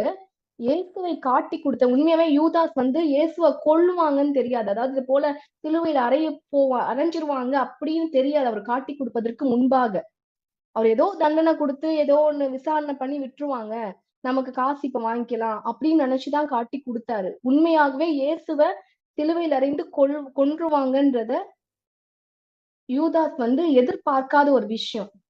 ஏதோ செஞ்சு சாதாரண தப்புன்னு நினைச்சு பெரிய தப்ப செஞ்சுட்டாரு. இப்படி இருந்த யூதாஸ் தன் காட்டி கொடுத்துட்டதுக்கு அப்புறம் இயேசு மரணாக்கினிக்குள்ளாக தீர்க்கப்பட்டதை கண்டு இப்பதான் கவனிக்கிறார். ஐயோ, இவருக்கு மரண தண்டனை கொடுத்துட்டாங்களே இயேசுக்கு, நம்ம எல்லாம் காட்டி கொடுத்தோம், நம்ம வேற என்னமோ நினைச்சு பண்ணோம், இப்படி ஆயிடுச்சு அப்படின்னு மனஸ்தாபப்பட்டு, நல்லா நோட் பண்ணிக்கோங்க, மனஸ்தாபப்பட்டு. அப்பனா மனஸ்தாபம், அதாவது வேதனை. அதனால ஒரு வேதனை வந்துருச்சு. அந்த 30 வெள்ளிக்காசை பிரதான ஆசாரியர் இடத்திற்கு, அதாவது யார்கிட்ட அந்த 30 வெள்ளிக்காசை வாங்கி காட்டி கொடுத்தாரோ அவங்க கிட்டே கொண்டு போய் கொடுத்துடுறாரு. எனக்கு இந்த காசெல்லாம் வேண்டாம், இயேசுவை விட்டுருங்க. எதுக்காக கொண்டு போய் கொடுக்குறாரு? தானே இயேசுவை நீங்க பிடிச்சீங்க, அந்த காசு எனக்கு வேணாம், நீங்களே வச்சுக்கோங்க, ஏசப்பாவை விட்டுருங்க அப்படின்னு சொல்லி கொண்டு போய் யூதாஸ் கொடுக்கிறாரு. புரியுதா என்ன சொல்றேன்ட்டு? இப்போ குற்றமில்லாத ரத்தத்தை யூதாஸ் அடுத்து பேசுறாரு. குற்றமில்லாத ரத்தத்தை நான் காட்டி கொடுத்ததினால் பாவம் செய்தேன் என்றான். உடனே அதுக்கு அவங்க என்ன சொல்றாங்க, அது உன் பாடு என்றார்கள். அப்பொழுது அவன் அந்த வெள்ளிக்காசை தேவாலயத்திலே எறிந்து விட்டு புறப்பட்டு போய் என்ன பண்றான், நான்று கொண்டு செத்தான். என்ன பண்றான், தற்கொலை பண்ணிக்கிறான். யூதாஸ் செஞ்ச தப்பு இயேசுவை காட்டி கொடுத்தது ஒரு பாவமா இருந்தாலும், அவன் பண்ண பெரிய தப்புலயும் பெரிய தப்பு என்ன தெரியுமா, செத்தது. உண்மையாவே சொல்றேன், அவன் இயேசுவை காட்டி கொடுத்த ஒரு மனுஷனா இருந்திருந்தா கூட, நிஜமாவே சொல்றேன், இயேசு உயிர்த்தெழுந்ததுக்கு அப்புறம் யூதாஸ மன்னிச்சு சேர்த்துட்டு இருந்திருப்பாரு. தெரியுமா உங்களுக்கு? யூதாஸ விட்டுருக்க மாட்டாரு ஆண்டவர். ஏன்னா அவன் மனஸ்தாபப்பட்டான். என்ன பட்டான்? மனஸ்தாபப்பட்டான். குற்றமில்லாத ரத்தத்தை நான் காட்டி கொடுத்து விட்டேன், இந்த காசு எனக்கு வேண்டாம் அப்படின்னு தூக்கி எறிஞ்சிட்டான். ஆனா அவன் பண்ண தப்பு என்ன, மாம்சத்துல பண்ணிட்டான். என்ன தப்பு பண்ணிட்டான், நான்கு கொண்டு செத்துட்டான். வாழ்க்கையில முடிஞ்சு போச்சு. இந்த பூமியில வாழ்ற வரைக்கும் தான் நம்ம ஏசப்பா கிட்ட போய் சேர முடியும், ஏசப்பா கிட்ட மன்னிப்பு கேட்க முடியும். தயவு செய்து தற்கொலை எண்ணத்துல யாராவது இருந்தீங்கன்னா, உங்களுடைய செயலின் நிமித்தம் தயவு செய்து வெளியே வந்துருங்க. தற்கொலை பண்ணிக்கிட்டீங்கன்னா முடிவு ரொம்ப மோசம். ஐயோ நான் செத்துறேன் என்னுடைய சூழ்நிலை நிமித்தம் அப்படி யாராவது யோசிச்சுட்டே இருந்தீங்கன்னா, தயவு செய்து சொல்றேன், நீங்க அந்த இதுல இருந்து வந்துருங்க. இயேசு உங்களை காப்பாற்றுவதற்கு ஆயத்தமா இருக்கிறார். நான் சொல்றேனே, இயேசு மட்டும் உயிர் தெரிந்ததுக்கு அப்புறம் உண்மையா சொல்றேன், யூதாஸ் முதல்ல அவன் யூதாஸ் உயிரோடு இருந்திருந்தானா, யூதாஸ கண்டிப்பா போய் ஆண்டவர் பார்த்திருப்பார். நிச்சயமா யூதாஸ் 12 சீஷர்களோட ஒரு சீஷனாய் இணைக்கப்பட்டிருப்பான். ஏன் சொல்றேன்னு தெரியுமா, 2 பேர் தவறு பண்ணாங்க. ஒருத்தர் சீமோன் பேதுரு. 3 முறை இயேசுவை மறுதலித்தார். மறுதலித்தார்னா என்னன்னா, அசிங்கப்படுத்தினார். எப்படி தாவீது என்னை நீ அலட்சியம் பண்ணினாய், நீ இது பண்ண அப்படின்ற மாதிரி. இப்ப எப்படி நம்ம நிறைய பழைய ஏற்பாடு காரியங்களாவது இப்ப இயேசுதான் தெய்வம், இந்த இயேசு எனக்கு தெரியாது அப்படின்னு சொல்லி லிட்ரலா அவரை பத்தி சத்தியம் பண்ணவும் சபிக்கும். இயேசுவை சபிச்சாருங்க பேதுரு. பேதுரு சபிச்சாரு. அவர் யாருன்னே தெரியாது. ஐயோ நான் அவங்க கூட நான் பழகவே இல்லை, எனக்கு இயேசு யாருன்னே சத்தியமா தெரியாது அப்படின்னாரு. அப்பேற்பட்ட பேதுரு அவர் என்ன பண்ணிட்டு இயேசுவின் வார்த்தையை நினைவு கூர்ந்து வெளியே மனம் கசந்து அழுறாரு. அவ்வளவுதான். இது புரிஞ்சுச்சா? மனம் கசந்து அழறாரு. இப்போ அவர் இயேசு கிட்ட போய் அதுக்கப்புறம் மன்னிப்பு கேட்கலாம் வாய்ப்பு இல்ல. எதனாலன்னா, அடுத்து இயேசுவை சிலுவையில அறைந்து அவர் இயேசு மரித்து விடுகிறாரு, கொன்றாங்க. அதுக்கப்புறம் 3ஆம் நாள் உயிரோடு எழுந்திருக்கிறாரு. உயிரோடு எழுந்து சீஷர்களோடு எல்லாரும் உட்கார்ந்து இருக்கும் போது வாயை திறந்து இயேசு முதல்ல பேதுரு கிட்ட பேசுறாரு. யோனாவின் குமாரனாகிய சீமோனே, இத்தனை பேர் இருக்காங்களப்பா, 12 பேரு, சாரி 11 பேரு, ஏன்னா யூதாஸ் இறந்து போயிட்டாரு. 11 பேர்லயும் நல்லா கவனிக்கணும் இந்த வார்த்தைய. இவர்களிலும் இந்த 11 பேர் என்னை நேசிப்பதை காட்டிலும் அதிகமாய் என்னை நேசிக்கிறாயா, என்னிடத்தில் அன்பு கூறுகிறாயா? இதுதாங்க கிருபை. இதுதான் ஆண்டவர் நம்ம மேல வைத்த கிருபை. 3 முறை மறைச்சிட்டு மனம் கசந்து அழுத மனுஷங்கிட்ட போயிட்டு கேக்குறாரு, நீ என்ன நேசிக்கிறியா? நீ ஏன் என்ன மறுதளிச்சன்னு ஆண்டவர் கேட்கல பேதுரு கிட்ட. என்னை ஏன் நீ விட்டு கொடுத்தன்னு கேட்கல, என்னை ஏன் நீ சபிச்சேன்னு கேட்கல, என்னை ஏன் தெரியாதுன்னு சத்தியம் பண்ணன்னு அவன் பாவத்தை பேசல, அவனை வேதனைப்படுத்தல. ஆண்டவர் கேட்கிறாரு, என்ன நேசிக்கிறியா பேதுரு? இதான்ப்பா ஆண்டவர் தேவனுடைய இருதயம். நம்ம அப்பாவோட இருதயம் இதுதான். நம்ம ஆராதிக்கிற தேவனோட இருதயம் இதுதான். நம்ம ஆராதிக்கிற தெய்வத்தை நம்ம புகழணும்னா இந்த இருதயத்திற்காக அவரை புகழணும். அவருடைய மனசு இதுதான். நீ என்னிடத்தில் அன்பு கூறுகிறாயா? அதுவும் இங்க 11 பேரை காட்டிலும் அதிகமா அன்பு கூறணுமா? யாரு? மறுதளிச்ச ஆளு. எவ்வளவு நல்ல ஆண்டவர்ல. அது சொல்றாரு, ஆண்டவரே நான் உண்மை நேசிக்கிறேன் அப்படின்னு பேதுரு சொல்றாரு. உடனே அவர் என்ன சொல்றாரு, என் ஆட்டுக்குட்டிகளை மெய்ப்பாயாக. அப்படின்னா என்னடா, என் ஊழியத்தை செய்யி, நீதான் இனிமே the சீனியர் பாஸ்டர். இப்ப இருக்க சபைகள் எல்லாவற்றுக்கும் ஒரு இயேசுக்கு அடுத்து பாத்தீங்கன்னா சீனியர் பாஸ்டரா இயேசு அப்பாயிண்ட் பண்ண மனுஷன் யாரு? இயேசுவை காட்டி கொடுத்த பேதுருவை. அதான் கிருபை. அதான் நம்ம அப்பா. இப்ப கூட ஒண்ணும் கெட்டு போயில்ல, இயேசுப்பா கிட்ட ஓடி வந்துடலாம். யாராவது விலகி இருந்தீங்கன்னா ஓடி வந்துடலாம். ஏசப்பா கேட்பாரு, வந்து உன் பாவத்தை கேட்டுட்டு இருக்க மாட்டார். நீ என்ன தப்பு பண்ணன்னு கேட்க மாட்டாரு. நீ என்ன நேசிக்கிறாயான்னு தான் அவர் கேட்பாரு. பேதுருவை கேட்டது போல கேட்பாரு. இன்னும் நிறைய பொறுப்புகளை கொடுப்பாரு. அவ்வளவு அன்பானவர் நம் தேவன். யூதாஸ் மட்டும் உயிரோடு இருந்திருந்தாருன்னா நிச்சயமா யூதாஸ் கிட்டயும் கேட்டிருப்பாரு. ஏன்னா குற்றமில்லாத ரத்தத்தை நான் காட்டி கொடுத்துட்டேன்ற உணர்வு யூதாஸ்குள்ள இருந்துச்சு. 2 வகையான ரெப்பன்டன்ஸ் இருக்கு. நம்ம மனம் திரும்பும் போது நம்ம போய் விழ வேண்டிய இடம் ஆண்டவருடைய சமூகம். மாமிசத்துல முடிவெடுக்க கூடாது. ஆண்டவருக்கு என்ன பிடிக்காது, நான் ஆண்டவர் என்னை சேர்த்துக்க மாட்டாரு, இப்படிலாம் தப்பு தப்பா முடிவெடுத்து போய் யூதாசை போல ஆண்டவர் விட்டு விலகி போயிடக்கூடாது. அப்படி விலகி போனா என்ன ஆகும்னா பிசாசு புடிச்சுப்பான். அவன் தவறான பாதைக்கு கொண்டு போவான். இயேசுவை விட்டு முழுமையா அழிச்சிருவான். அதனால நான் சொல்றேன், நீங்க எப்பேற்பட்ட பாவத்துல இருந்தாலும் சரி, இயேசு உங்களை பார்த்து கேட்கறது, நீ என்ன நேசிக்கிறாயா, நீ என்ன நீங்க அந்த பாவம் செஞ்சிட்டேன் அப்படின்னு நீங்க உங்க மனசுக்குள்ள ஒரு உணர்வு வந்துட்டாவே நீங்க ஆண்டவர் உங்களை காப்பாத்திடுறாருன்னு அர்த்தம். தயவு செய்து ஆண்டவர் சமூகத்துல போயிட்டு ஒரு தடவை அப்படியே முட்டி போட்டு, ஆண்டவரே என்னை மன்னிச்சிருங்கப்பா, என்னை மன்னிச்சிருங்கப்பா, நான் உங்களை நேசிக்கிறேன்ப்பா அப்படின்னு ஒரு வார்த்தை சொல்லிடுங்க. ஆண்டோடைய அப்படியே அன்பு, அவருடைய சமாதானம், உண்மையிலேயே அவர் அதுக்காக ஏங்கிக்கிட்டு இருக்காருங்க. இயேசு அதுக்காக ஏங்கிட்டு இருக்காரு. அந்த வார்த்தைக்காக ஏங்கிட்டு இருக்கிறாரு. ஏன்னா அவருடைய பிள்ளைங்க நீங்க. அவர் ரத்தத்தால மீட்கப்பட்டவங்க நீங்க. புதுசா யாராவது இயேசுவை அறியாதவர்கள் இந்த வீடியோவை பார்த்துட்டு இருப்பீங்கன்னா, இவ்வளவு அன்பான தெய்வத்தை உங்களுக்கு வேணும்னு நினைச்சீங்கன்னா நீங்க இயேசு கிட்ட வந்துருங்க. Very simple to come to Jesus. அவரை தெய்வம்னு அறிக்கை பண்ணி, இயேசுதான் தெய்வம்னு அறிக்கை பண்ணி, ஆண்டவரே நான் உங்ககிட்ட வந்துடுறேன், என் பாவத்தை மன்னிச்சிருங்கன்னா நிச்சயமா இமிடியேட்டா உங்களுடைய பாவம் மன்னிக்கப்படும். நீங்க இயேசுவின் பிள்ளைகளாய் மாறினா அவருடைய ஆசீர்வாதத்தை பெற்றுக்கொள்ளலாம். அவருடைய ரட்சிப்பு இலவசமாய் கொடுக்கப்பட்டிருக்கு. இதுக்கு பணம் கொடுக்க தேவையில்ல. இதுக்கு நீங்க பெரிய தியாகங்கள் பண்ண வேண்டிய அவசியம் கிடையாது. உங்களுடைய உடலை வருத்திக்கு கொள்ள வேண்டிய அவசியம் கிடையாது.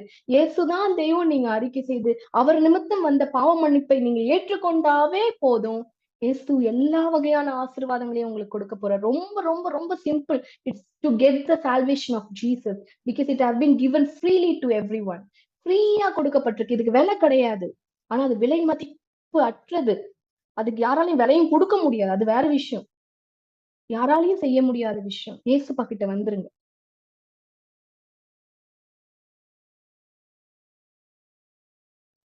யோவான் முடிக்க போறோம். கடைசி வசனம் யோவான் 6:33 ஏசப்பா சொல்றாரு இப்படி, பிதாவானவர் எனக்கு கொடுக்கிற யாவும் என்னிடத்தில் வரும், என்னிடத்தில் வருகிறவனை நான் புறம்பே தள்ளுவதில்லை. நீங்க ஏசப்பா கிட்ட வந்தீங்கன்னா அவர் உங்களை புறம்பே தள்ள மாட்டார். அவர் உங்களை தள்ளவே மாட்டார். நீங்க புதுசா வர்றவங்களா இருந்தாலும் சரி, ஏற்கனவே அவருடைய ரட்சிப்பை அனுபவித்து அவரை விட்டு விலகி போயிருந்தவங்களாலும் சரி, இல்ல இப்ப தெரியாம ஏதாவது தப்பு செஞ்சுக்கிட்டு அப்படியே அவர் சமூகத்துல இருக்கத்தான் நினைச்சுக்கிட்டு இல்லாம இருந்தாலும் சரி, அவர்கிட்ட நீங்க வந்தீங்கன்னா அவர் உங்களை சேர்த்துக் கொள்வார். பேதுருவை போல உங்களையும் ஆண்டவர் சேர்த்துக் கொள்வார். உங்களை ஆண்டவர் பயன்படுத்துவார். நிச்சயமா இதை செய்வார். நமக்காக சாபமாயிருக்கிறார் இயேசு.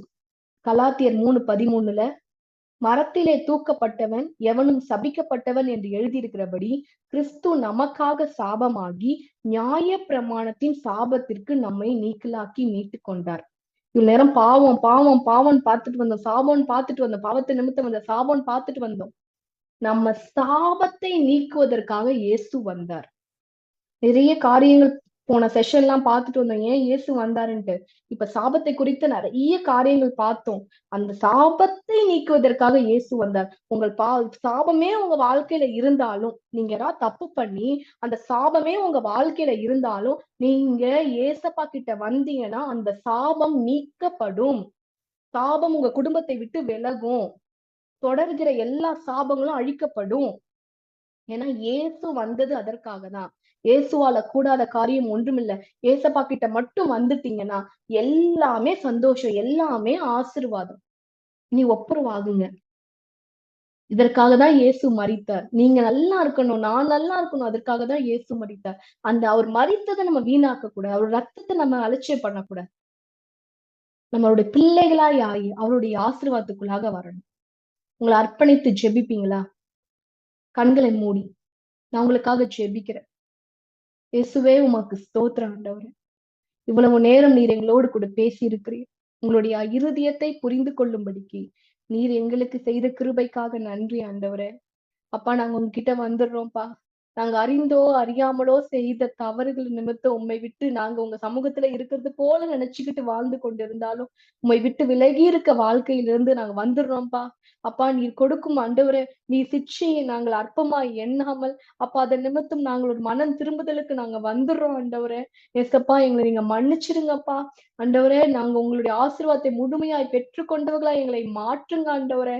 நாங்க இழந்து போனதை எப்படி தாவீது பெற்றுக்கொண்டாரோ ஆண்டவரே, அது போல நாங்களும் பெற்றுக்கொள்ள எங்களுக்கு கிருபை செய்யுங்க ஆண்டவரே. மறுபடியுமாய் உம்முடைய இருதயத்துக்கு ஏற்றவர்களாய் எங்களை மாற்றுங்க ஆண்டவரே. நாங்கள் உமக்கு பிரியமாய் வாழ்ந்து கொண்டிருந்தால் இன்னும் உம்மை பிரியப்படுத்த எங்களுக்கு கிருபை செய்யுங்க ஆண்டவரே. உம்முடைய வல்லமையின் ஆவியானவர் எங்களை ஆளுகை செய்யுங்க ஆண்டவரே. எங்களை ஒவ்வொருவரையும் ஆண்டவரே உம்முடைய ஆவியானவரால் நிரப்பும்படியாய் ஜெபிக்கிறோம்ப்பா. நாங்க உங்ககிட்ட வந்துடுறோம் ஆண்டவரே. உங்களுடைய அன்பை நாங்க புரிந்து கொண்டோம் ஆண்டவரே. புதுசா யாராவது இந்த வீடியோவை பார்த்து உம்முடைய அன்பை தெரிந்து கொள்ளணும்னு விருப்பப்பட்டு இதை பார்த்து கொண்டிருப்பார்களானால் அவர்களை இந்த நொடி அவர்களை தொடும்படியாய் ஜெபிக்கிற தேவ ஆவியனுடைய வல்லமை அவர்கள் மீது இறங்கும்படியாய் ஜெபிக்கிற இயேசு கிறிஸ்துவின் முழுமையான ரட்சிப்பை அவர்கள் பெற்றுக்கொள்ளும்படியாய் ஜெபிக்கிற இயேசுவின் குடும்பத்தில் அவர்கள் இணைக்கப்படும்படியாய் ஜெபிக்கிற இயேசுவின் நாமத்தினால் அவர்கள் போக வேண்டிய வழியை நீங்க காட்டுமா ஆண்டவரே.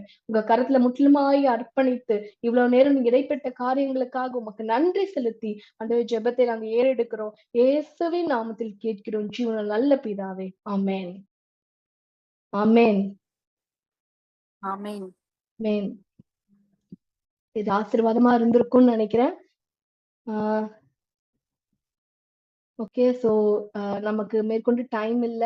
அதனால நம்ம இந்த செஷன் நம்ம வந்துட்டு முடிக்க போறோம். we came to the end of the session. Okay, உங்களுக்கு லைவாய் அட்டன் பண்றவங்களுக்கு ரொம்ப நன்றி. தொடர்ந்து இந்த மீட்டிங் அட்டன் பண்ணுங்க. ஓகே, லாஸ்ட் டைம் இந்த வாரம் கொஸ்டின் இல்ல, போன வாரம் கேட்ட கேள்விக்கு யார் இயேசுவின் சீஷர்கள்ல பொறாமைப்பட்டாங்க அப்படின்னு சொல்லி கேட்டிருந்த 2 நபர், அதற்கு சரியான பதில் சொன்னது லின்சி லேவி. அவங்க கஷ்டப்பட்டு அந்த பதிலை கண்டுபிடித்து சொன்னாங்க. அவங்களுக்கான கிஃப்ட் அவங்களுக்கு கொடுக்கப்பட்டது. பேதுரு யோவான் மீது பொறாமை கொண்டார். அதற்கப்புறம் தவறை திருத்தி அவங்க 2 பேரும் சமாதானமா இருந்தாங்க. இருந்தாலும் பேதுரு யோவான் மீது ஒரு பொறாமை உணர்வோட ஏசப்பா கிட்ட அவர் ரொம்ப க்ளோஸா இருக்கிறாரோ அப்படின்னு நினைச்சுக்கிட்டு ஒரு விதமான அந்த உணர்வோடு அவர் இருந்தது உண்மை. அது இயேசு கண்டிக்கிறது நம்ம யோவான் காஸ்பிள், அதாவது யோவான் சுவிசேஷ புத்தகத்துல கடைசி அதிகாரத்துல நம்ம பார்க்கலாம். அதற்கான பதில் கரெக்டா சொன்னது லின்சி லேவி, சென்னை. ஓகே, உங்களுக்கு ஏதாவது ப்ரேயர் ரெக்வெஸ்ட் இருந்தா இந்த நம்பர்ல ஸ்கிரீன்ல காணப்படுற இந்த நம்பருக்கு தொடர்பு கொண்டு தெரியப்படுத்துங்க. உங்களுக்காக நாங்க ப்ரேயர் பண்றோம். God bless you all. Okay, கர்த்தர் உங்கள் அனைவரோடு கூட இருப்பாராக. ஆமென்.